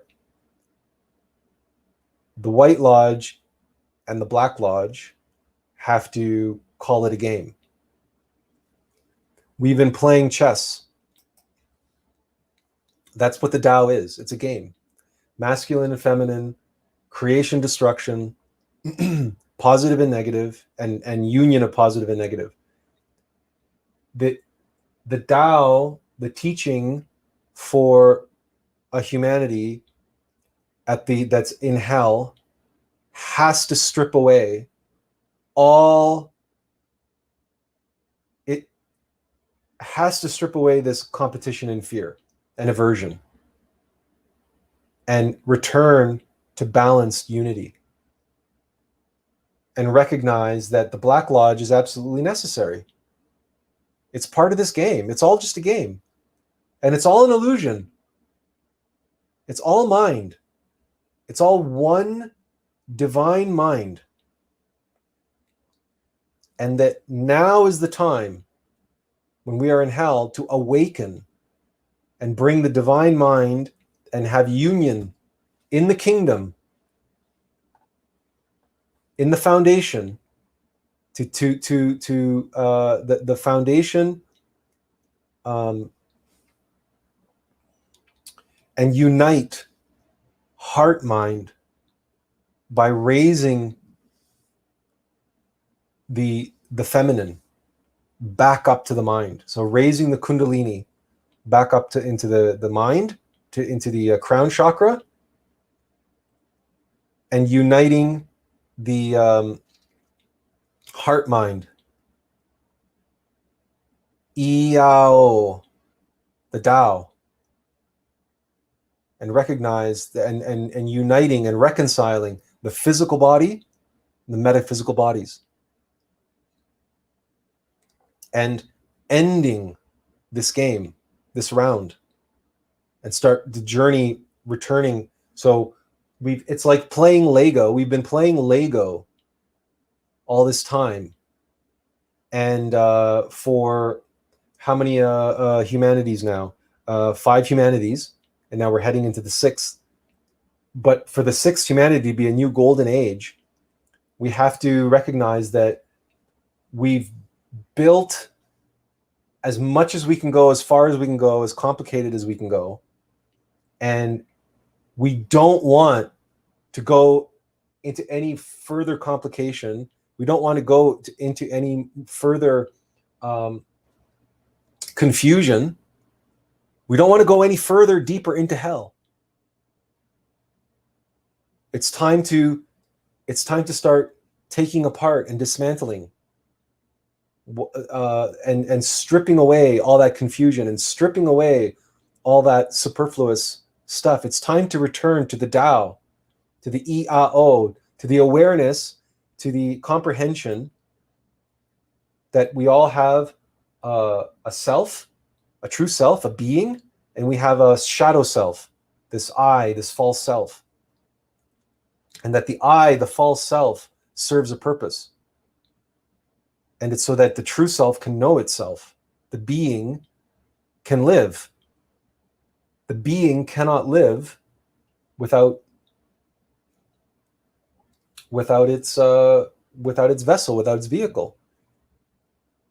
The limitless light, the Christ, has to come down and into the earth. And it is in the earth. And it is here now. And it descends into hell to teach. And we are here now teaching you. But whether it was Master Jesus or whether it was Master Samael and Mayor, we don't want to fornicate. We need to realize that fornication is orgasm is desire, fulfilling desire, and creating more ego. The dark serves the light, yeah, because through temptation, but now is the time to overcome temptation. Now is the time to face temptation, face suffering, but the release from suffering comes through death of the ego, death of the false self, and rebirth.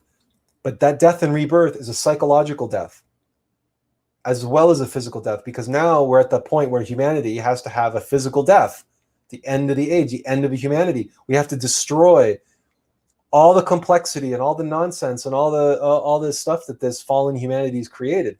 And the planet is going to do that. Divine Mother Nature is going to do that, is going to handle that destruction.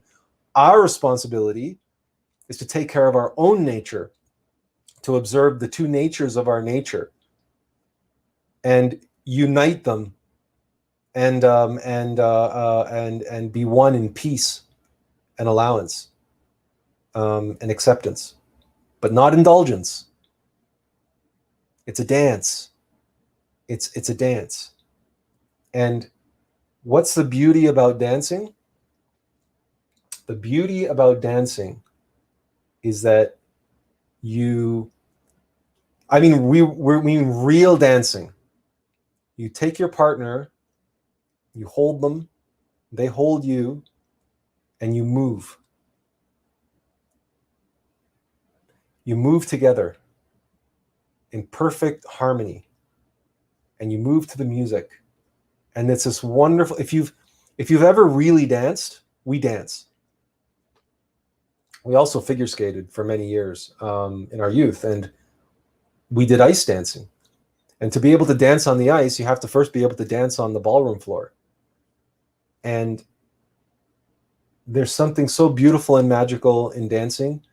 It's something that we so rarely get a chance to do anymore, because we live in this degenerated world where everything is now jumping up and down to the beat of a drum, right? Or you know, or bumping and grinding in a dark club or something to some, you know, some insane heavy bass, low vibration music.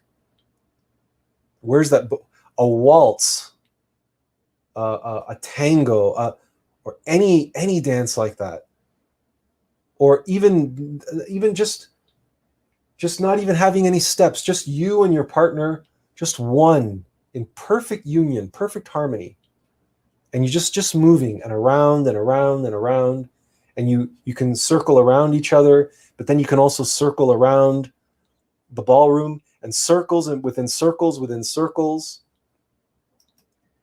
And if that doesn't come to mind, it should, because that's what dancing and waltzing and or the dances of the dervishes, the Sufis, and they're dervishes, and they're dancing around and around and around, and they're just by themselves, because even that's a dance.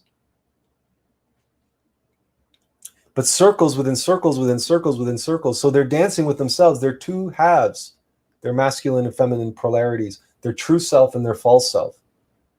You can dance by yourself in that way. But it's this round and round motion. But you can experience that and contain that. It's contained. If you have what they call, the New Agers call, ecstatic dance, where it's wild, crazy, writhing, all this, like, just it's just a release, and it's just there's no, it's the chaos, it's the confusion expressing itself. There isn't that the platonic perfection of the circle that's in traditional dance, or that's in the Sufi dervishes dancing, the platonic circle. But dancing is also so beautiful because you can enjoy your partner. You can be one with them. Perfect harmony with no release. You're transmuting, you're transforming. You can have an argument with your loved one and have a whole bunch of pent-up negative emotions around them. And you can dance with them. And in that dance, all that negative emotion is transmuted. It's transformed into positive emotion. All that negative energy is transformed and transmuted into positive energy through the act of dance. In the same way, becomes much more powerful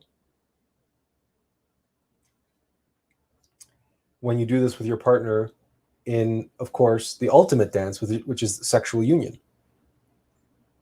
copulation. But again, we want to focus on moving the energy in and up, not down and out.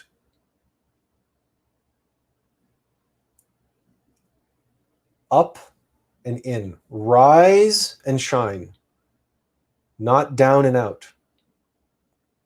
And if you can take the negative energy and the negative energy that you have, you transmute it in alchemy. You can transform and transmute the lead of the ego, the false self, into the higher self, into the being. And that's why one of the most powerful mantras you can do during the active white tantra is IAO.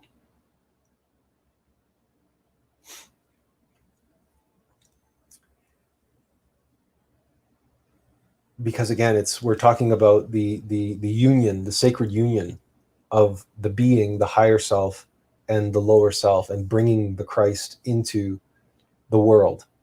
You're bringing the Christ into the world, heart mind, and uniting in heart mind. But by doing that, by raising the sexual force in the body, and the union of heart, mind, and body.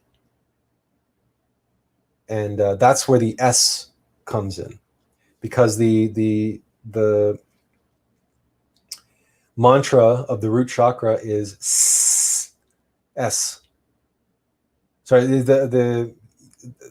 yeah, and the mantra of the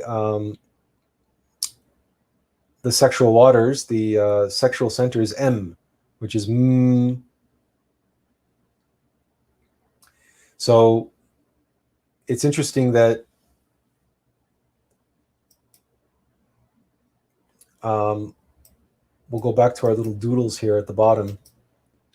We're just going to take an I here. Okay.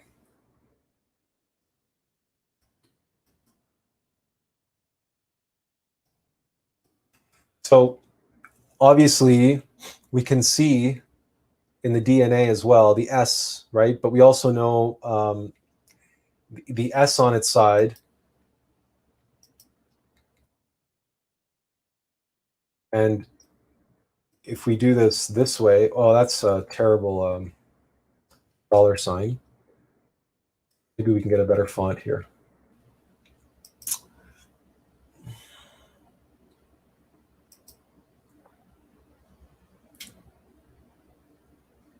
Yeah, I want.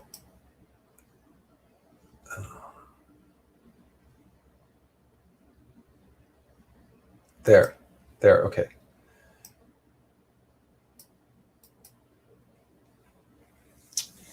It's C, right?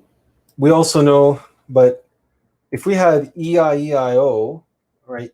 EOEO, EC, Cease, Isis, right? That's the divine mother from ancient Egypt, and that's from this Isis. That's how we arrive at the. We'll go here and.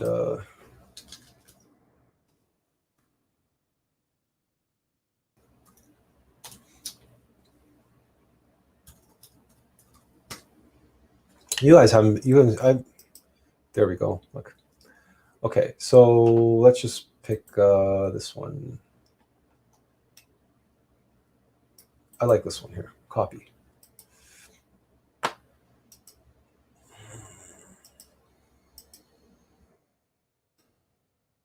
Okay.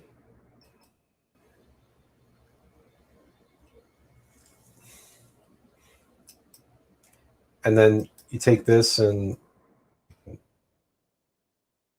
well, I guess maybe that's not this one, if you put it on its side, obviously, this is this up, down, up, down, up, down, like the sine, cosine.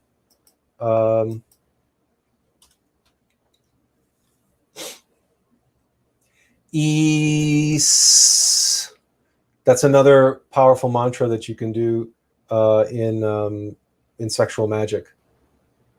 And it also happens to be, if you look at this is EC. EC. EC means now and here and now, the present moment. That's EC. And EC is made up of I, C, I, yes, E, yes. Because C is yes. C in, well, Spanish, right? it's not by accident that in the Atlas project, well, and we talk about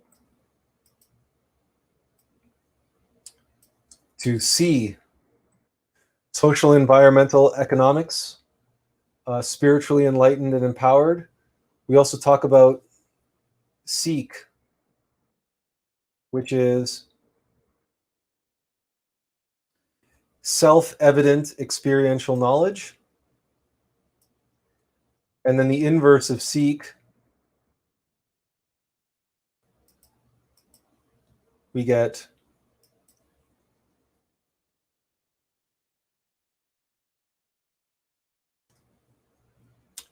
keys, the keys to the kingdom, to seek the keys to the kingdom. ISIS, EC, and the seek the keys to the kingdom, EC, here and now. Seek the keys to the kingdom, here and now. They're inside you, as we've seen, because the TAO is inside you, inside all of us. And to self-evident experiential knowledge is to know by experience, here and now, in the present moment, to be aware, to observe, and not to have any cravings or aversions, but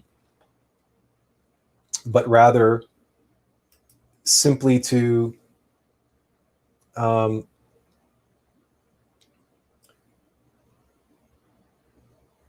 follow the guidance of your innermost being and allow the Christ, the intimate Christ, to come in. And if you don't have a partner, if you don't have a spouse, do sexual magic, do not fret. Practice pranayama. Why pranayama? Pranayama, the great breath, the great in-breath and out-breath, and the Hamsa meditation, and Hamsa pranayama. So you inhale, visualize, feel the prana rising up your spinal column to the crown chakra, and you mantralize the mantra Ham, and then Sa. Okay. And I'm going to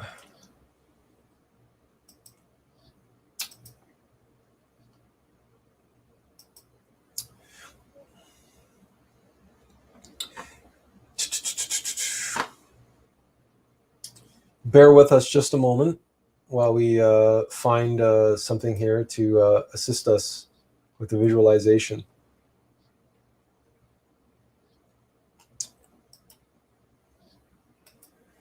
We called this the shepherd's crook practice.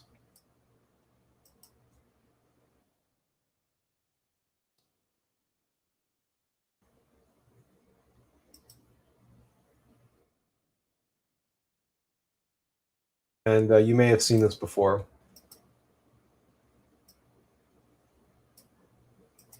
Drawing the breath up from the root chakra, Ham, all the way to the crown. We go, and we can visualize the shin, the fire, or the light, or the energy burning on top of our heads, like the apostles. And then, while we're mantralizing, move it around to the third eye, and then exhale and into the heart. And that's the shape of the shepherd's crook.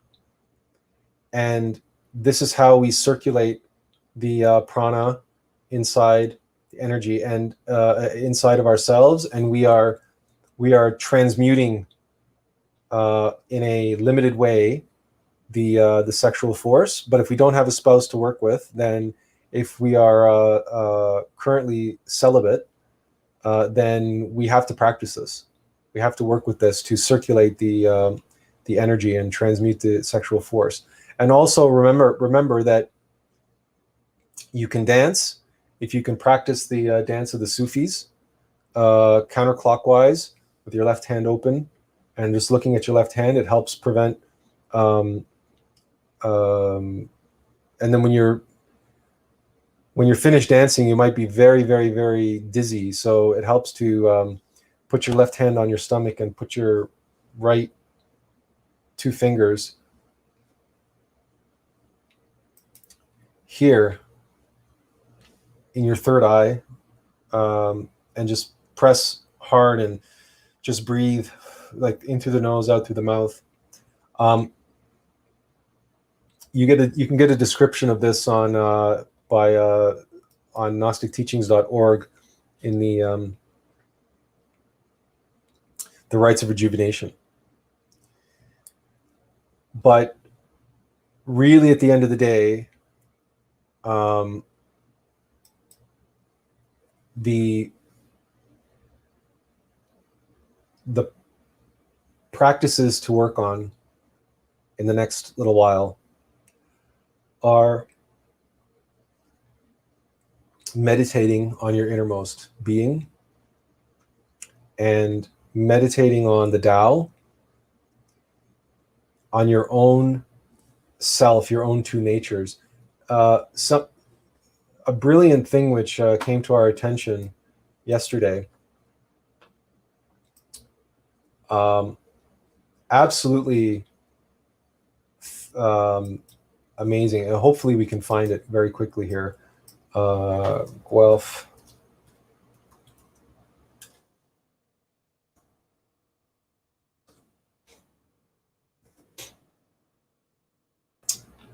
Oh, this might be more difficult than we thought.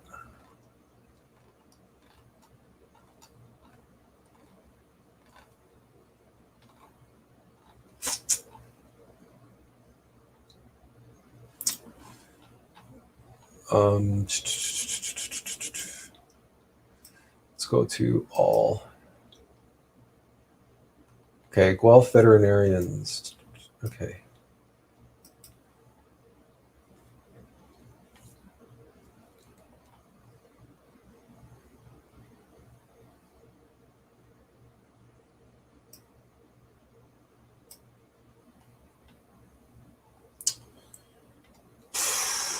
Gordon, Waterloo.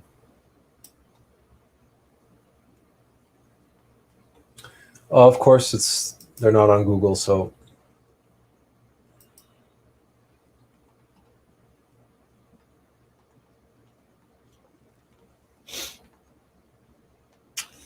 Anyway, well, if I can find it, I'll post it on Facebook. I should have probably taken a photo of it. It was a. Okay, no, I'll find it and post it on Facebook. It was related to our two natures, and the two familiars of humankind, of this humanity. You'll notice that there's kind of two kinds of people, right? There's dog people and cat people, or so they say. I'm not a dog person or a cat person. I'm an animal person. I love both. And there was this great logo which incorporated the dog and the cat into a yin and yang orientation. And what's very interesting is it's well known that the Egyptians, quote, worshipped cats, and that lions are the king of beasts. Lions are pack animals, but most other cats are solitary.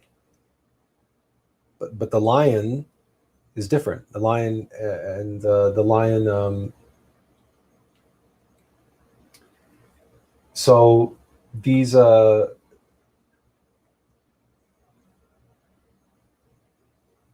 clearly cats cannot be controlled. Cats do what they want. There's an expression that says dogs, how does it go? Cats, wow, my memory is failing me. Cats are aware of God. And the reason why cats can't be controlled is because they're aware of God. They know God and they know themselves. They're very spiritual. They're very magical beings, cats. And that's why they can't be controlled, and they won't be controlled. And cats are not waiting to serve you. Cats are waiting to be served. To cats, you are their servant. They're aware of God, so they know that you're their servant. Dogs, on the other hand,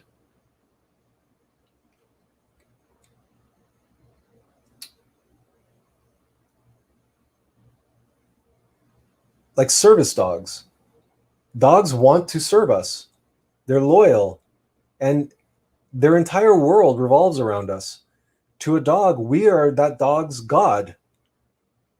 And it's not by accident that dog and God are opposites. And we have dogma. And the word dogma is the opposite of am God.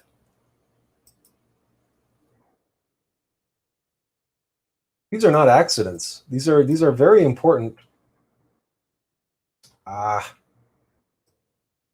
These are very important.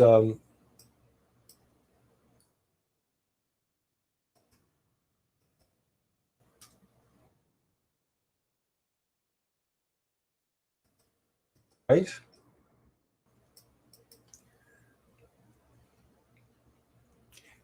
And dogs don't love as much as they have attachment. Cats have no attachments. So dogs love, but dogs love with attachment. Cats love with no attachment.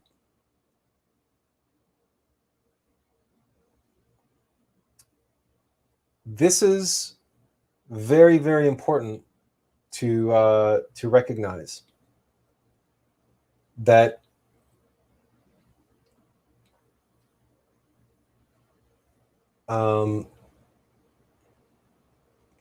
these two natures, this dog nature and this cat nature, is kind of happening at the same time. One's this animal mechanical self, that this shadow self, which is like, that's why dogs shadow us, right? They're our companion, they're our loyal companion that shadow us and go wherever we go. That's our shadow self, that's our false self. Whereas that other companion we have that expects us to serve them and they can't be controlled is our innermost being, is our cat self, our true self. It's like our true self is a cat and our false self, our shadow self, is a dog. But as in our article, oh wait, sorry, you didn't see the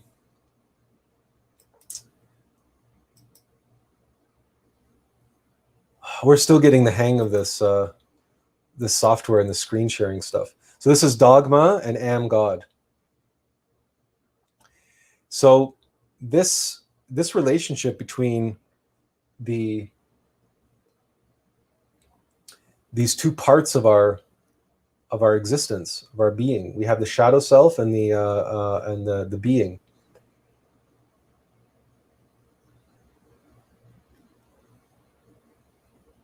And this idea that we have to be, we have to willingly serve, right?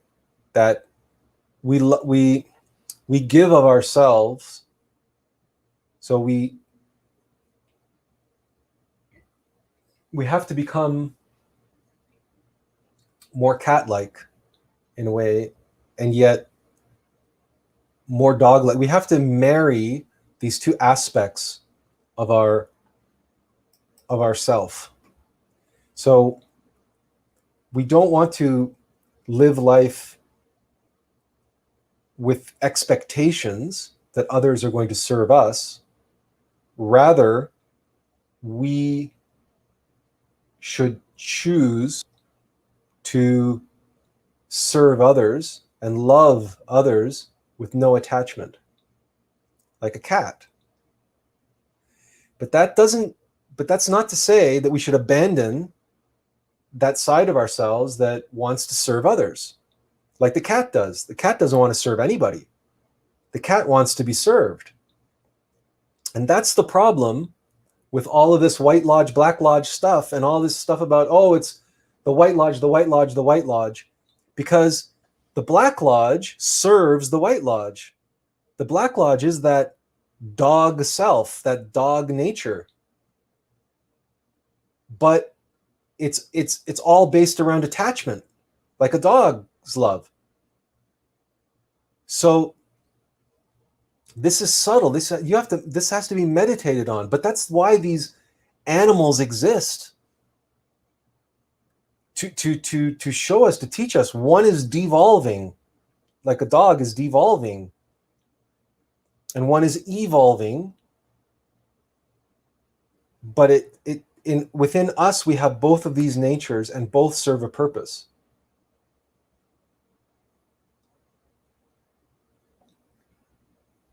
And so the dog is like the Black Lodge. We describe it in our article.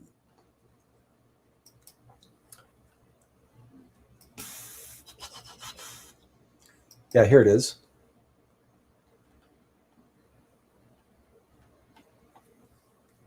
And in this article, we make it clear that we are just dogs. And it's our inner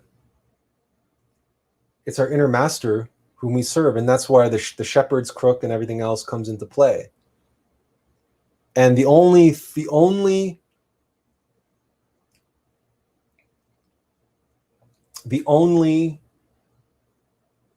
that we should be pursuing dogmatically is the control and hierarchy of our own pack and our own sheep, herding our own sheep, our many egos. And we do this for the sake of for the shepherd. But recognizing that that's a necessary service that needs to happen, and it's not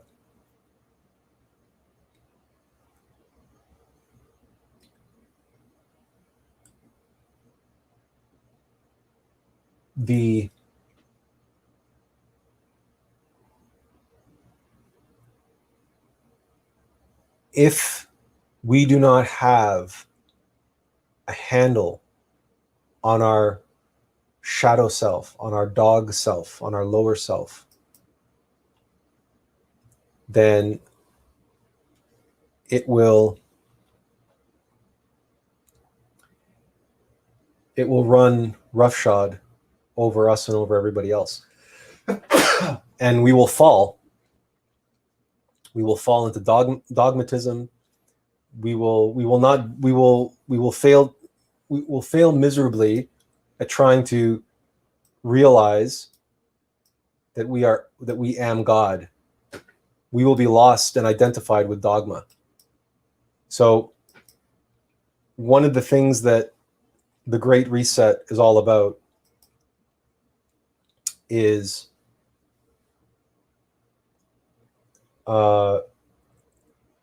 like in the song Imagine by John Lennon,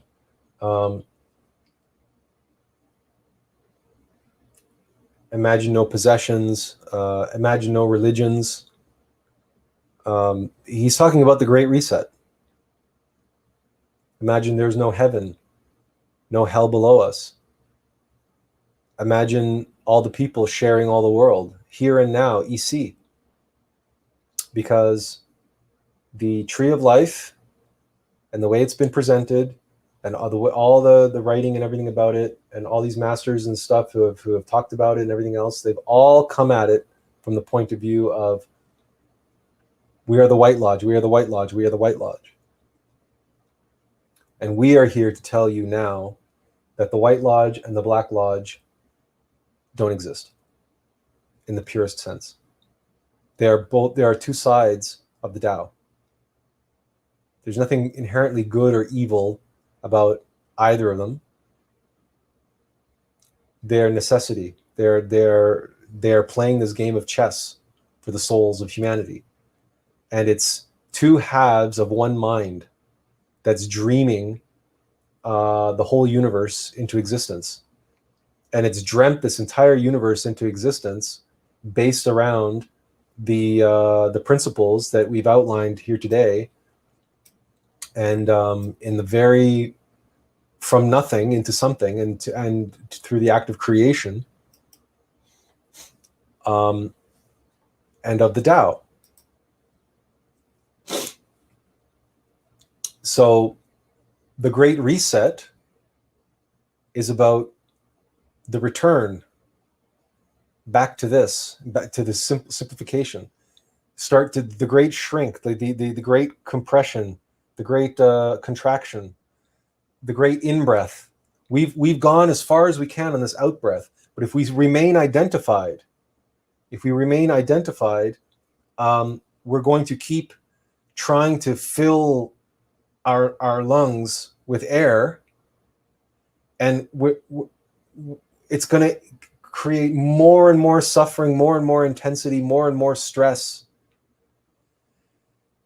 There is a point where you reach the bottom, you reach the top of the breath, which is the bottom. The top and the bottom, these are all just interchangeable. Because one out breath is another person's in breath.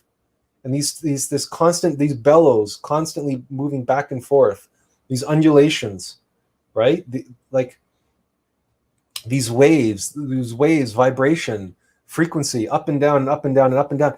It gets to a point where you reach the maximum, and then it gets balanced by the minimum. That's the sine curve, right? And the Great Reset, eventually you get to a point where that, if it's on an escalating scale, it gets bigger and bigger and bigger and bigger and bigger and bigger until eventually you've got to do a Great Reset.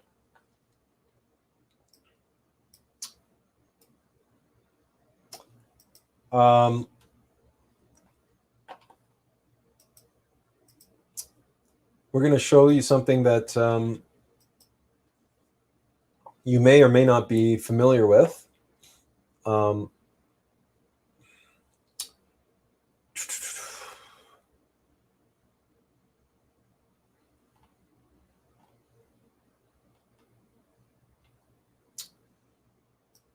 All right, Atlas, okay.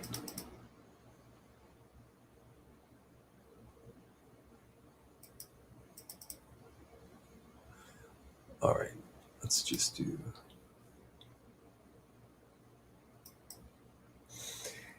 This is the logo for something we call Centrist Democratic Progress Canada. It's a political party that, because you know Canada is Turtle Island, right? And you know that in the end times, the next root race will be born, and the new Atlantis will rise, and its origin will be Turtle Island. What you see here in this logo is a cosine curve with the Great Reset in the middle. You also see the Pax Christus shape, which has profound significance when it comes to the Tree of Life. And And we can probably quickly draw that with some very simple shapes. If, okay, here.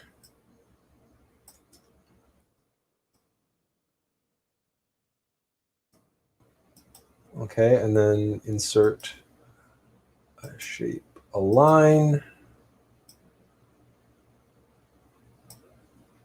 Okay.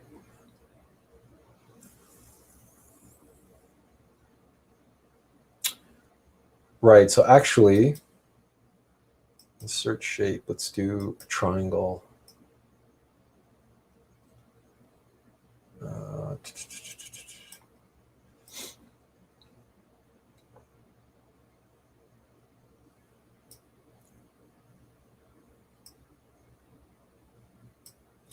All right, so we'll do this instead.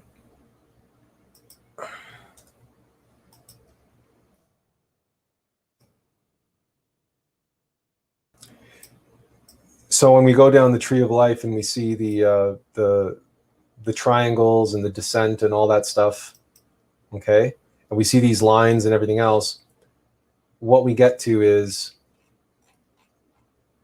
this shape, which then becomes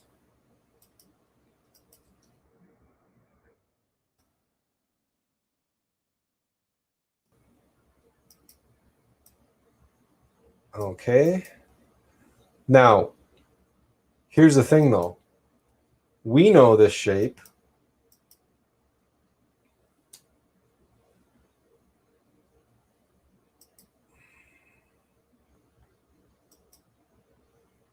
Well, anyway, here.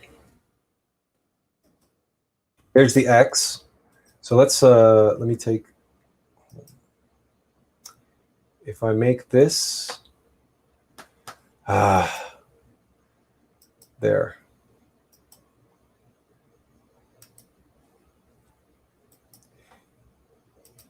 We know the shape like this, the Pax Christus, right?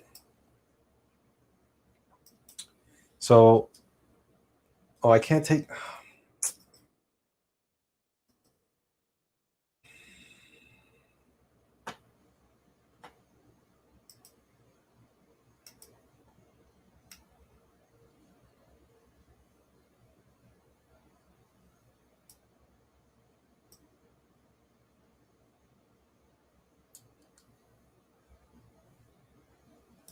All right, we'll just do it this way. That's easier.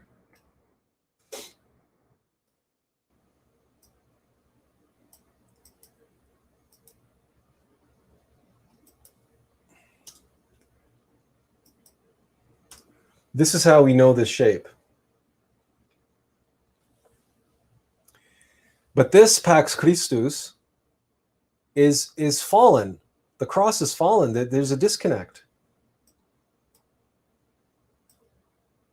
The true symbol of Pax Christus, which is the sign of Christ,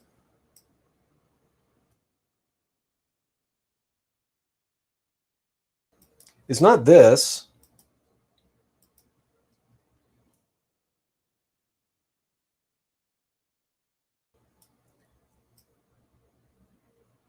It's this. It's the Holy Eight, the descent and the reset, the direct path. And then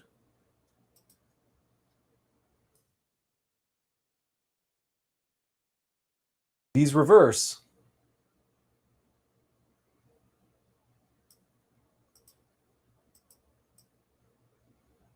And then you put them back and you get what we had before in the tree of light, because these are the points in the tree of light, because that's a triangle and these are triangles, and this is the sine cosine. These are the two interacting with each other. And because this is one direction, and we turn it like this,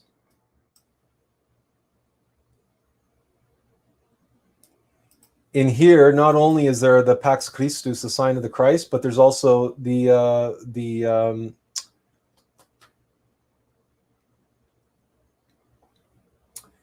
There's also the swastika. But let's talk momentarily. So here, so again, this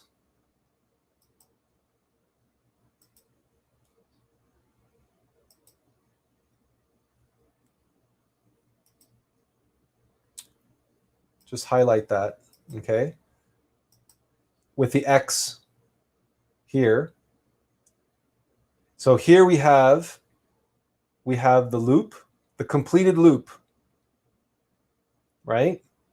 Here we have the completed loop, and we have the return, and we have the X.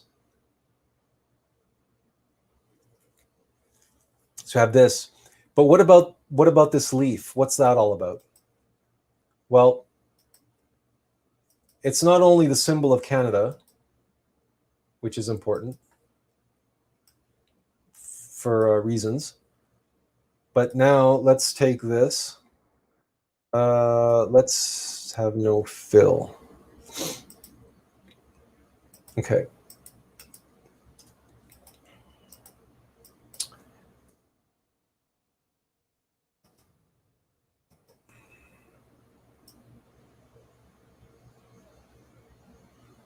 Okay. So we have the sign of David. That's a six-pointed star.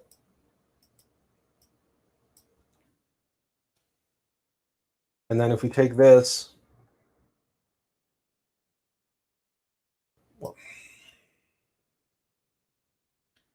and rotate it slightly. Oh, for Pete's sake. There we go.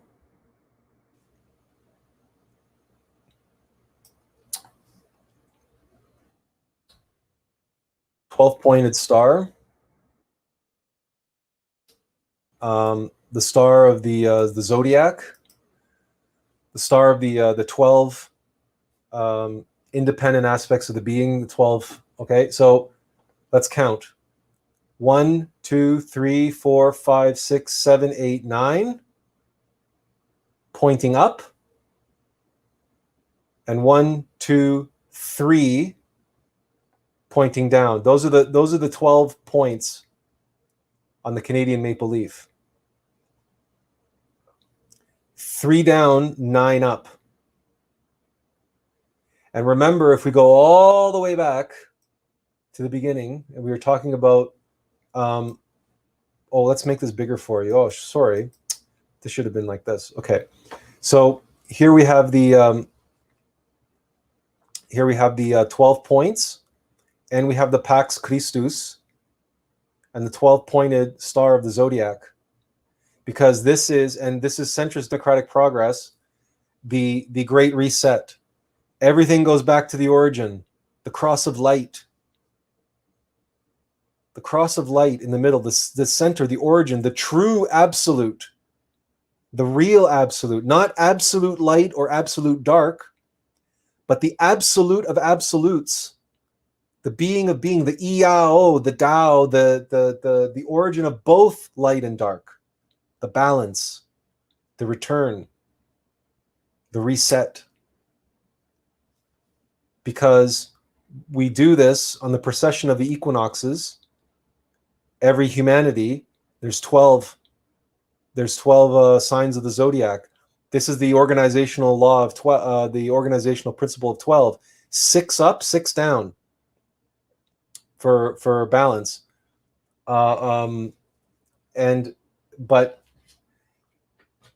we do it, well, yeah, 6 up, 6 down in balance. So this is the Canadian flag. So this is a Canadian political party that we will be forming throughout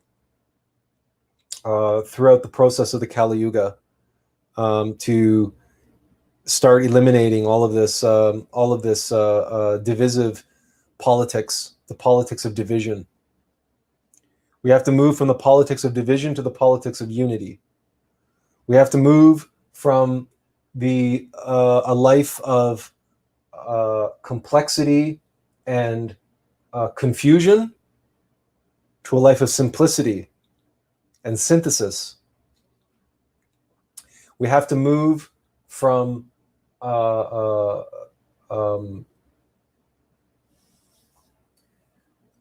we have to move from a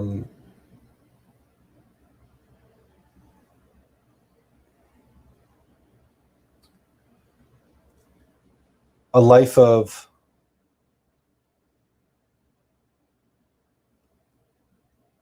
suspicion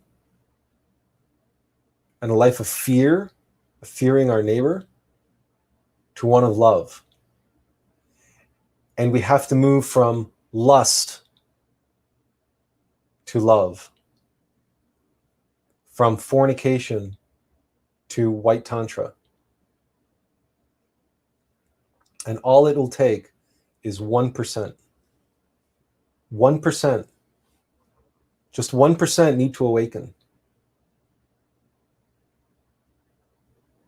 We just need 1% to awaken in these times in hell and merge with their innermost intimate Christ. Let the cosmic Christ, the Pax Christus, come and do the great reset within themselves and then their integration of the shadow self. But that 1% must suffer and sacrifice for humanity and must die. And what must die within them is ego, the desire, the temptation, the attachments, the anger, the frustration, the attachment to these things, the attachment, the desire for revenge or vengeance.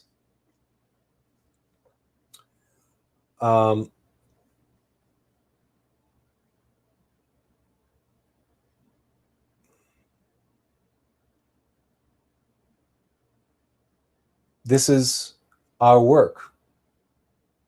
This is all part of the Atlas project. This is, we are, and we're sorry to say, you know, many will perish during the destruction of this humanity. But we must accept that. And we must allow it to happen. There is a 1%, the elite out there, that are desperately trying to prevent the destruction of the world, and they're desperately trying to save their hides.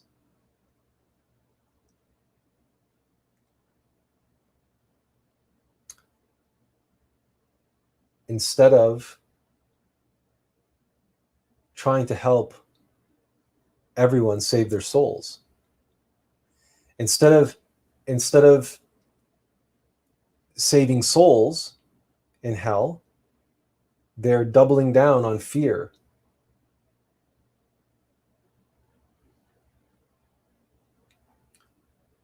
And that fear that's out in the world is my fear. It's our fear. It's our fear. And it's consumed this planet with a virus, the virus of fear. And it's now in all the computer systems. And this earth has been plunged into hell. And we are here now to return to the simplest, return to the Tao, and return to the comprehension and bringing the world back into balance, and so that we don't continue this downward spiral that this planet's been on for a very, very long time, because this planet has tremendous karma. So we are here to die for that and pay that in part. But we can't do it alone. We need as many people as possible to help, simply by eliminating their fear and eliminating their lust.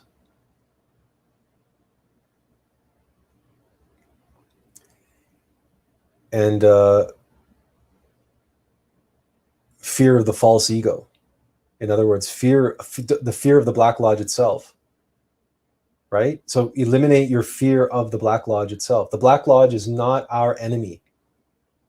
They are our opponent, but not our enemy. And this is the key. This is the key. This is like comprehending the difference between a dog and a cat. Or it's like who's your enemy? But when it's a game, when it's just a game, your opponent is your friend. Your opponent is your friend. He's not to be feared.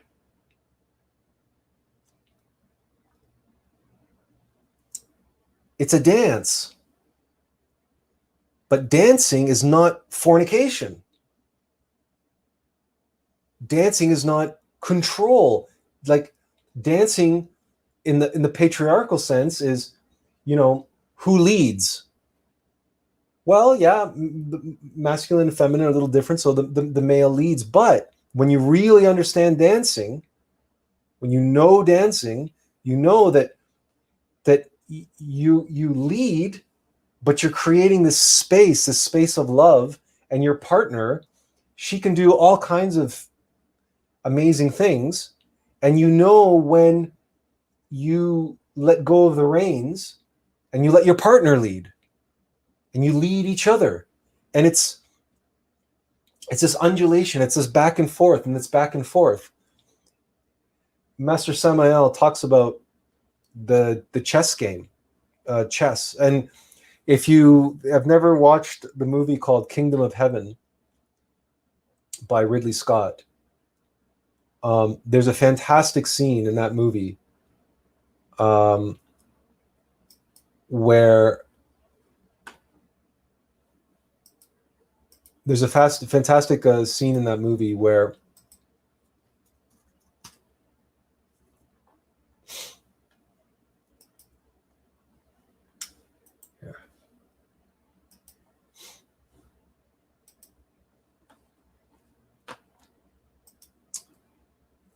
I'm not going to play the clip because, well, I'm just not going to play that. I don't want the YouTube and Google to get all in a huff.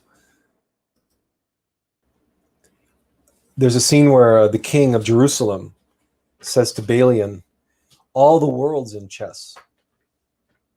All the world is in chess. We are playing this chess match with the Black Lodge. And that's why on the Freemasons, on the floor of the Freemasons, it's always a checkerboard.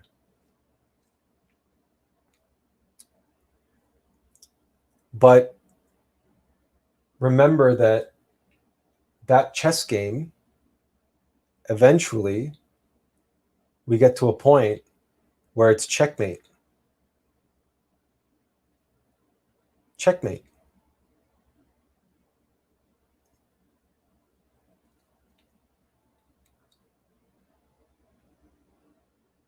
And one side wins.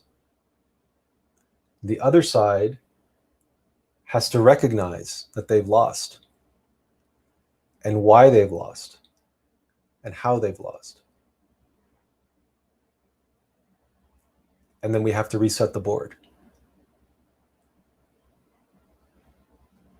And resetting the board here on Earth resets the board of the universe, which has reached its saturation point.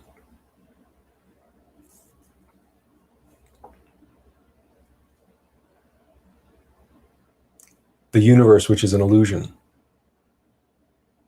All the supernal worlds and everything, all that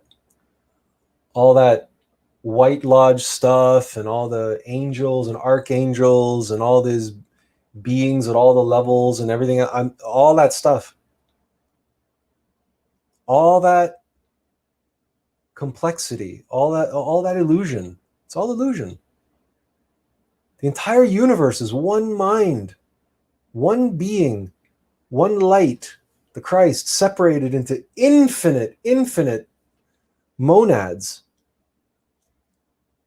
and all their different hierarchies, and hierarchies are within hierarchies, and the fractal nature of the universe. Expansion. It reaches a point where it's achieved maximum complexity. You've run out of moves. You've run out of pieces. You've run out of steam. It's time for the Great Reset.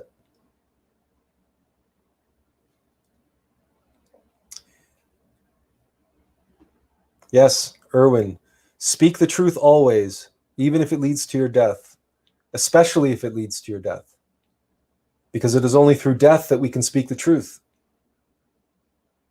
The truth and death, intimately connected, because in order to be able to speak the truth, you must be able to comprehend that inside of you which is lying to you, which is false. You have to comprehend the false self in order to speak the truth.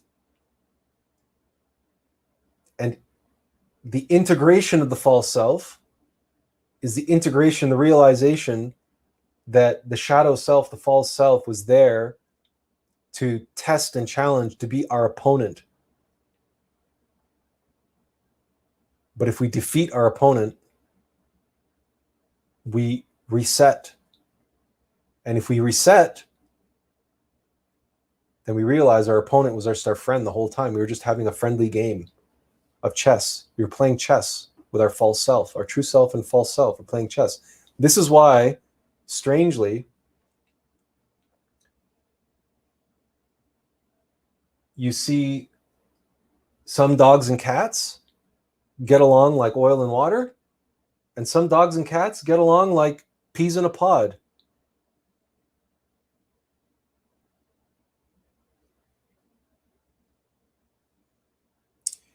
We share all this with you now because between now and possibly 24 hours from now, which will be Monday, there may be a tremendous transformation, or it could be a 3-month process between now and November 30th. And then, of course, there's also the 9 years between 2001 and 2030.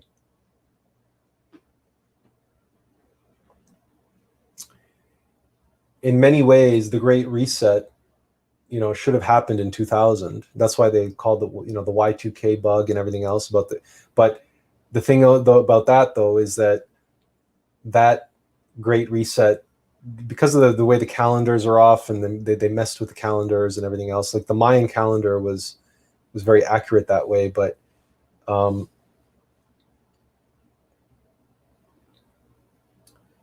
it was just off by 3 decades for whatever reason, for reasons. But we're here. We've followed protocol. We've done the work.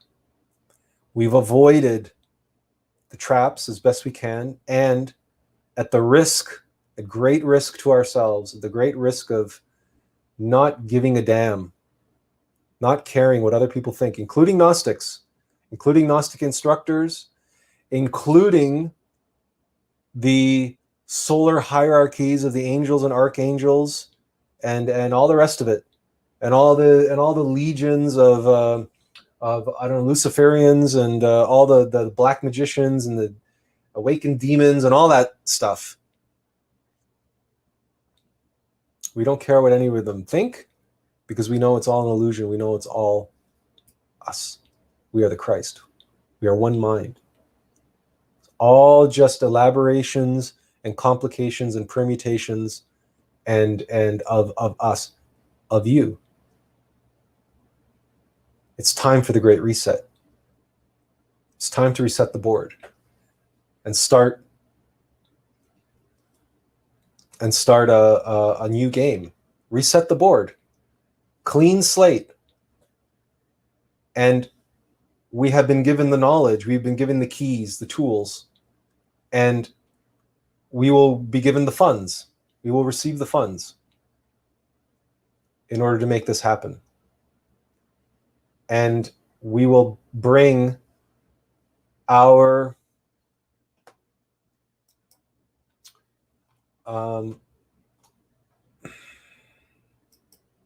vision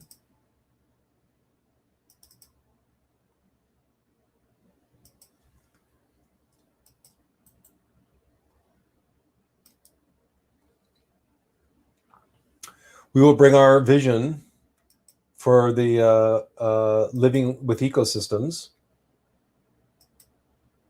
This is the ark that we are going to be building for humanity. We're going to be doing it, starting it here on Turtle Island in Canada, and we're going to be focusing on the native community, the native population who are in desperate need, but not just the native Canadians, but all Canadians. And this is in microcosm. This is just a very, very small microcosmic example, and it's going to be necessary to do, because the weather is going to be taking a turn for the worse, because humanity is going to be destroyed, and the weather is not going to be cooperative. It's going to be inhospitable, and again, this is like Atlantis of old. It's based around the circle, and it's based around the pyramid.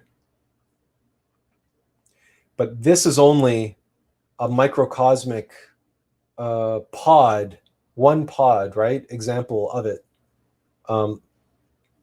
You'll notice that all of our logos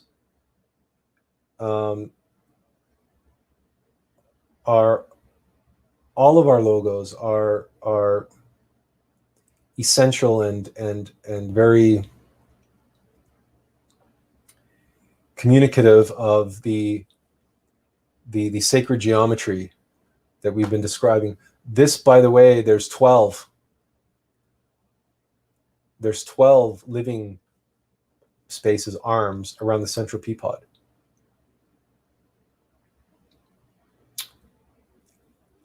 This is important. And the ecosystem at the center of the being. Now, the ecosystem is a high order rainforest ecosystem. I'll scroll through these again. And with 3 floors, 12 arms, and these 12 pea pods centered around the central ecodome. Here. Why can't we? Well, it's just not cooperating.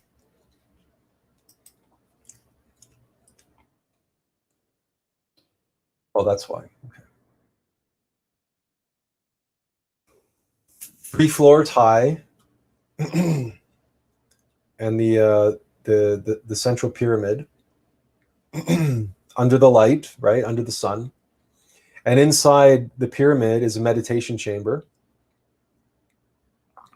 And this is all filled with flowing water. There's no soil in here. It's all high order rainforest ecosystem, and there's no soil in there. There's this spiral ramp that goes around that represents the DNA and the Kundalini, and learning to live again in harmony with nature, but not in the primal animal way, not in the we're going to give ourselves back to mechanical nature. Living in the way where we unite mechanical nature and divine nature. We bring the Christ into the world, and we have a new expression where mechanical nature is not our enemy. It's our ally.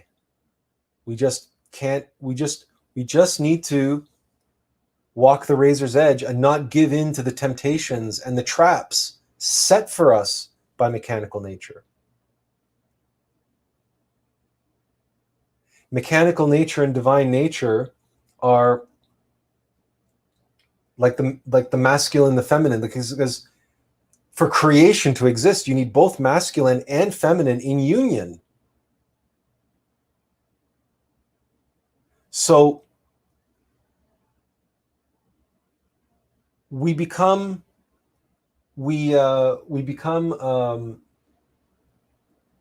fallen world, and we when we succumb to the temptations of the dark side.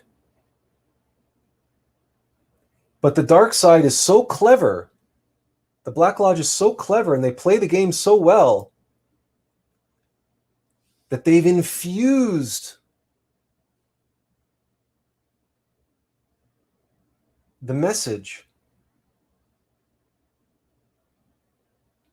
with aversion itself, with fear and desire. The desire to be free and liberated from death, the desire to be free and liberated from suffering.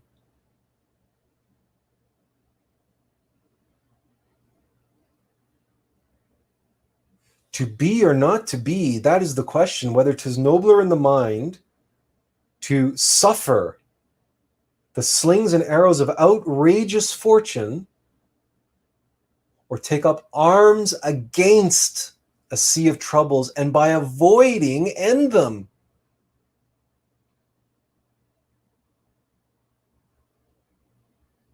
To die, to sleep no more,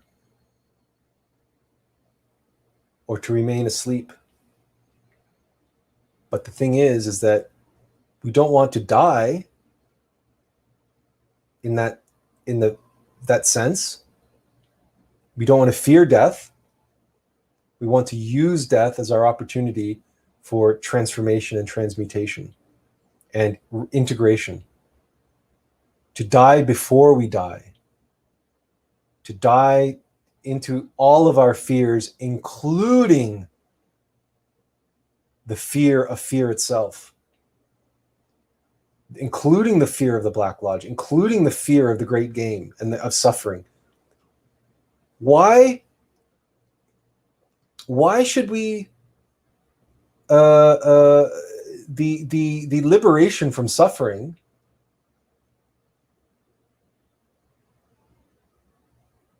is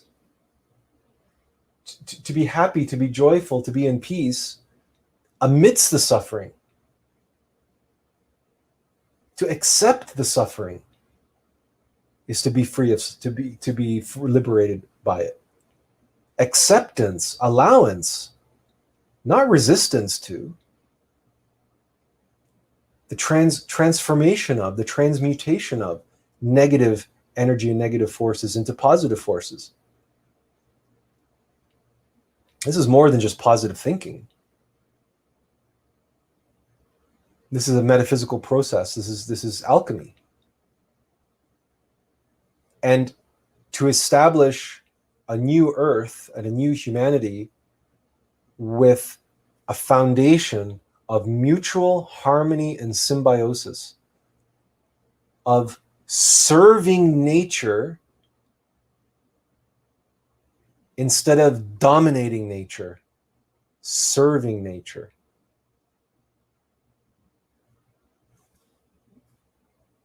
This Earth planet is going to become, in many ways, like Mars. It's going to be inhospitable to us and to many types of plants, and many types of animals and stuff will be swept away. And there will be much wailing and gnashing of teeth if we do not allow that to happen, if we cannot accept that, because of our fear, because it's just all of our attachments, this idea that we have to preserve and we have to do all these things. Well, you're looking at the ark, and you're looking at the very small, the microcosm of what we're doing, because of course we're Atlas. We've done this before. And we're going to be looking at things eventually on a much, much grander scale, but it's going to take us baby steps to get there. And but the beauty is that we will get there this time, and we won't, and we will do our best so that this humanity doesn't fall, but starts the return journey, the return back, and because of the power of the Great Reset. And wow.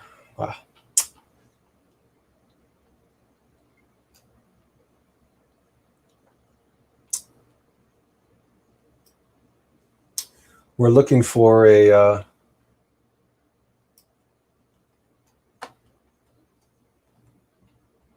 here. Now this one.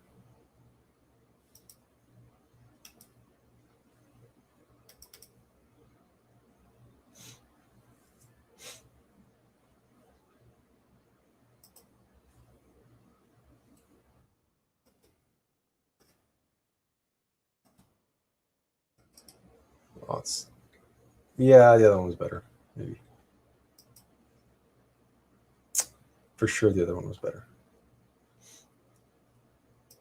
There.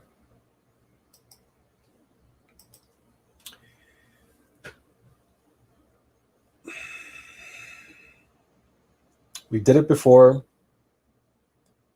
and we'll do it again.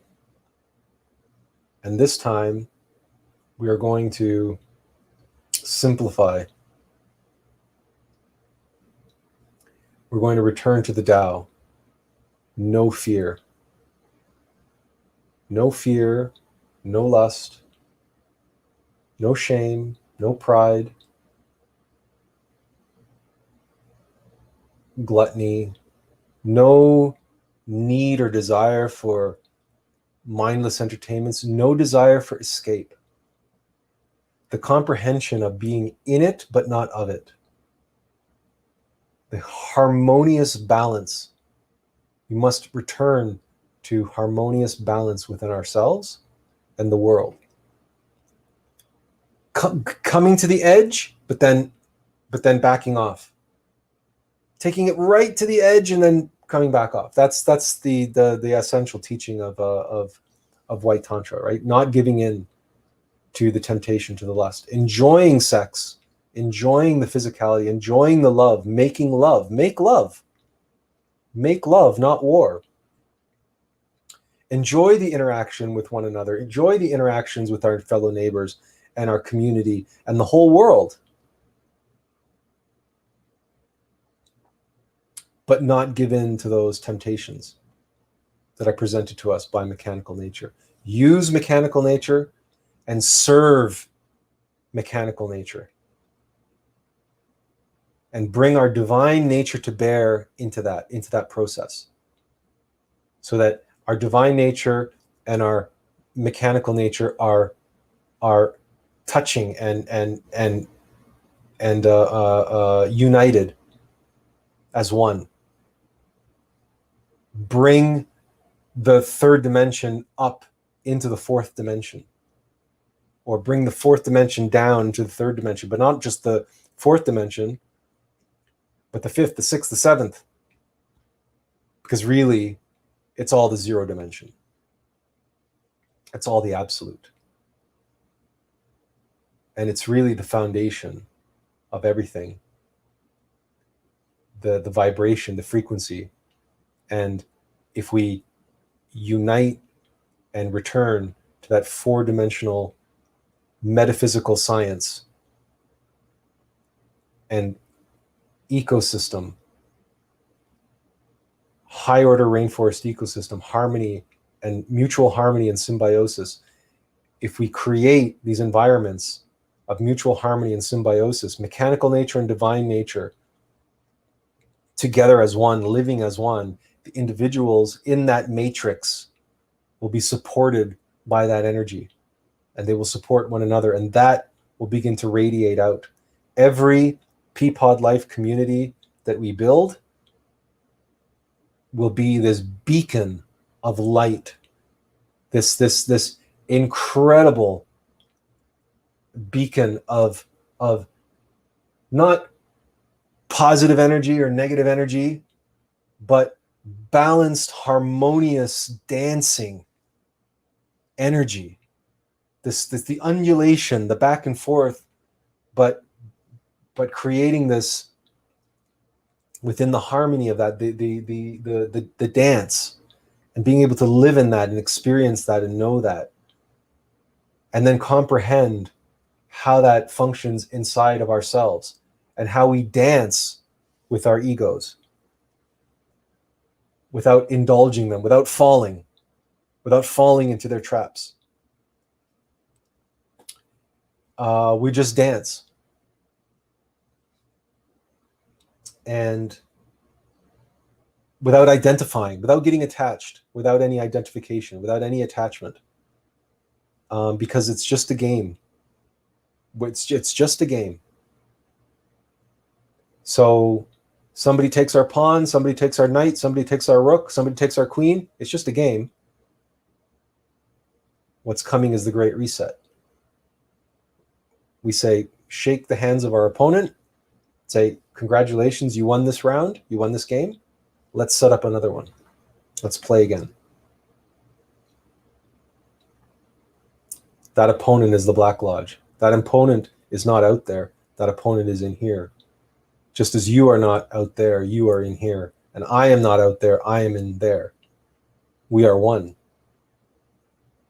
And all the conflict and all the confusion and everything else are just an infinite number of expressions of that fractal expansion of the Tao, which now has to turn around and begin the fractal contraction.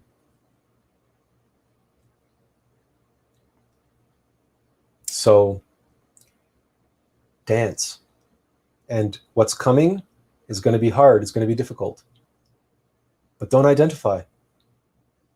When on Thursday night, when the stars disappeared, the stars disappeared. There are no stars. It's all an illusion. There is no earth. It's all an illusion. There is no you, there is no me. We're just all characters in a massively multiplayer online role-playing game.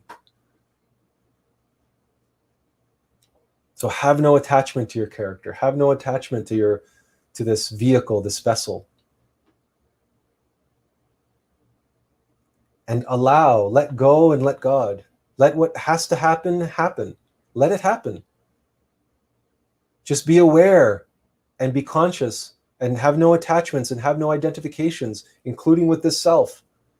Just recognize that it's just a tool, it's just a vehicle, a vessel, and it's temporary. And instead, focus and identify with that innermost Tao, that innermost balance. The Black Lodge and the White Lodge playing this dance. You don't have to fear that. Like my business partner, the inventor of the ecosystem, Wolfgang Amelung, helped me, and I experienced this. I saw my demon finally at last for what it really was. A dog, a little furball, a companion, a pet.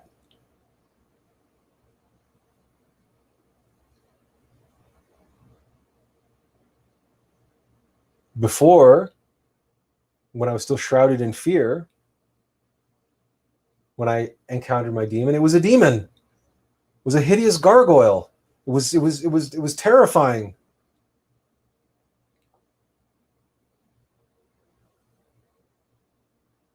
That's what a fallen bodhisattva brings to the table. Fallen bodhisattva, as I said, I'm not here walking on water. I'm not here, I'm not here doing any of that stuff. Not yet. Why? Because I had to come and face my fear. Why? Because this world has to face its fears. And it's going to be challenged to do so. And that's what the Kali Yuga is all about. Death, the fear of death. That's what it's all about. Overcoming the fear of death and dying before you die, so that when you die, you won't die. Because all of this is an illusion. All of this is Maya. The illusion, suffering. It's all Maya. All right. Thank you all for participating. And we will try to go live again in the in the near future. We've shared with you as much as we could at this point in time. We are not at our best right now. We're in hell, and we're dealing with that. We're still, we won't be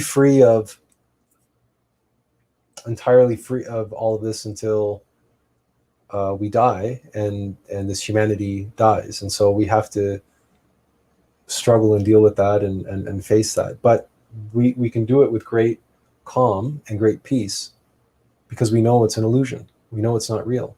We know it's just a test. We know it's just a game. There's nothing to fear. And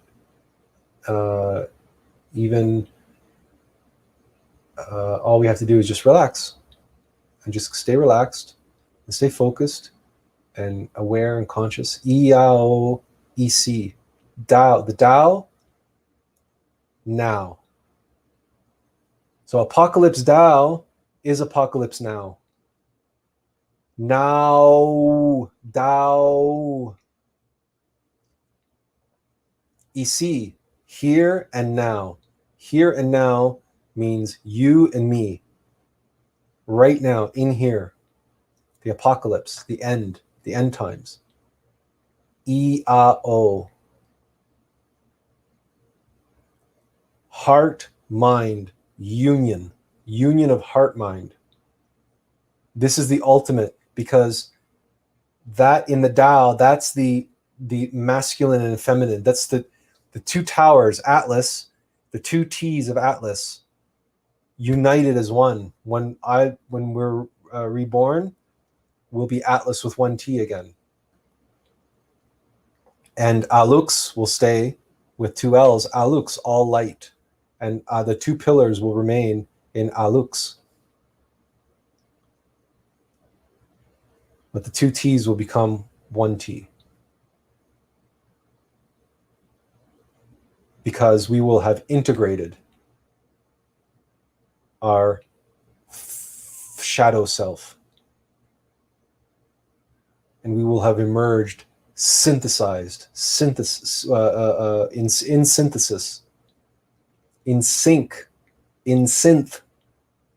There's so much more to share with all of you. And we will do that. We will do that in the future. And if you wish, by all means, share this with others. Share this with the Gnostic community in the Gnostic world.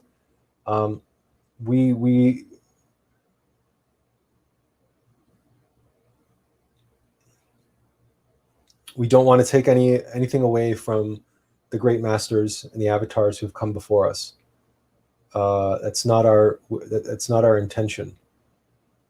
We are simply here because it is time to end this downward spiral of suffering for this planet. It's time to start reversing the polarity and start returning home and start the homeward bound journey.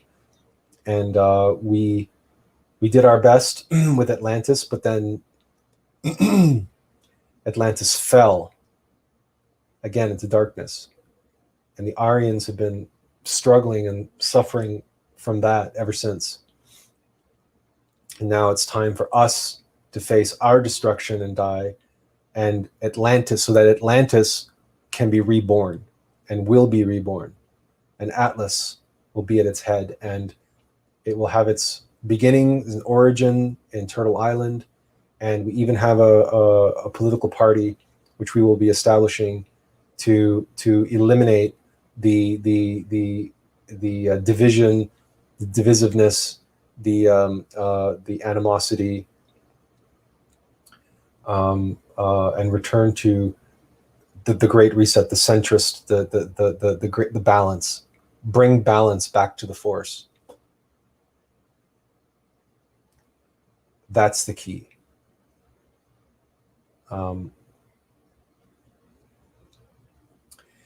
Thank you again, all, for watching. We're going to sign off now, and again, keep watching your YouTube and your Facebook, and we will be sure to share again with you in the near future. Just remember,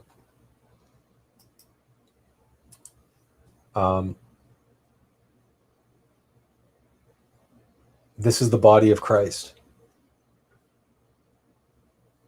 Look around you. Look within you. At the Last Supper, Jesus said, he held up the bread and the wine, the cup, the host, the manna from heaven, and the cup. And he said, this is my body, which will be given up for you. Do this in memory of me. I will die. I will sacrifice myself. My body. This is the body of Christ. This planet, your body, my body, this whole physical reality is the body and blood of the Christ. It will be shed for you and for all, so that sins may be forgiven, so that karma can be forgiven.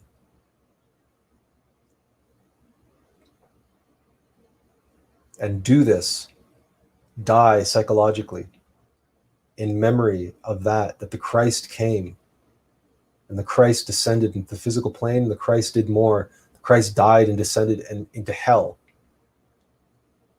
to free souls from the suffering of hell by revealing to them that it's all just a game. You don't have to fear being in hell. It is what it is. I am that I am. And all of this needs to die to reset the board, to reset the game. We don't have to fear that. We don't have to fear death. And we don't have to desire to avoid the suffering which is to come. We just observe it and transmute it and transform it and realize that it's all necessary. Death is a part of life. And when you get to the when you get to the final inhalation, you have to let it go and exhale. And it's that letting go and exhalation which will be filled with peace and release your tension. Don't release your energy. You can release your tension through transforming of impressions. You don't have to escape. You don't have to distract yourself. You don't have to worry and absorb yourself in this story and that drama and whatever. It's all playing itself out the way it needs to. And there's no making sense of it. So it's just, it is what it is. It is what it is. And that is all. I am that I am. Aheye Asher Aheye. The holy name of God. I am that I am. IOIO, IOIO. The TAO.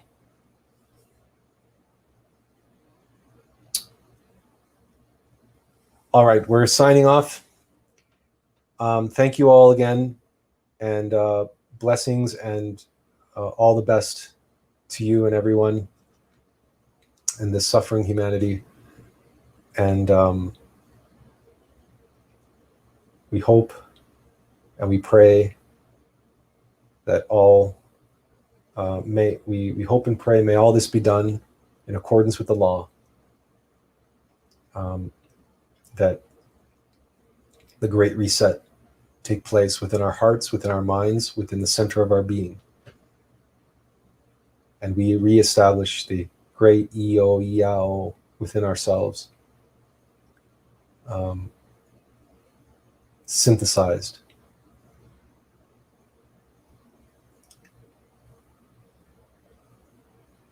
Take care, and inferential peace.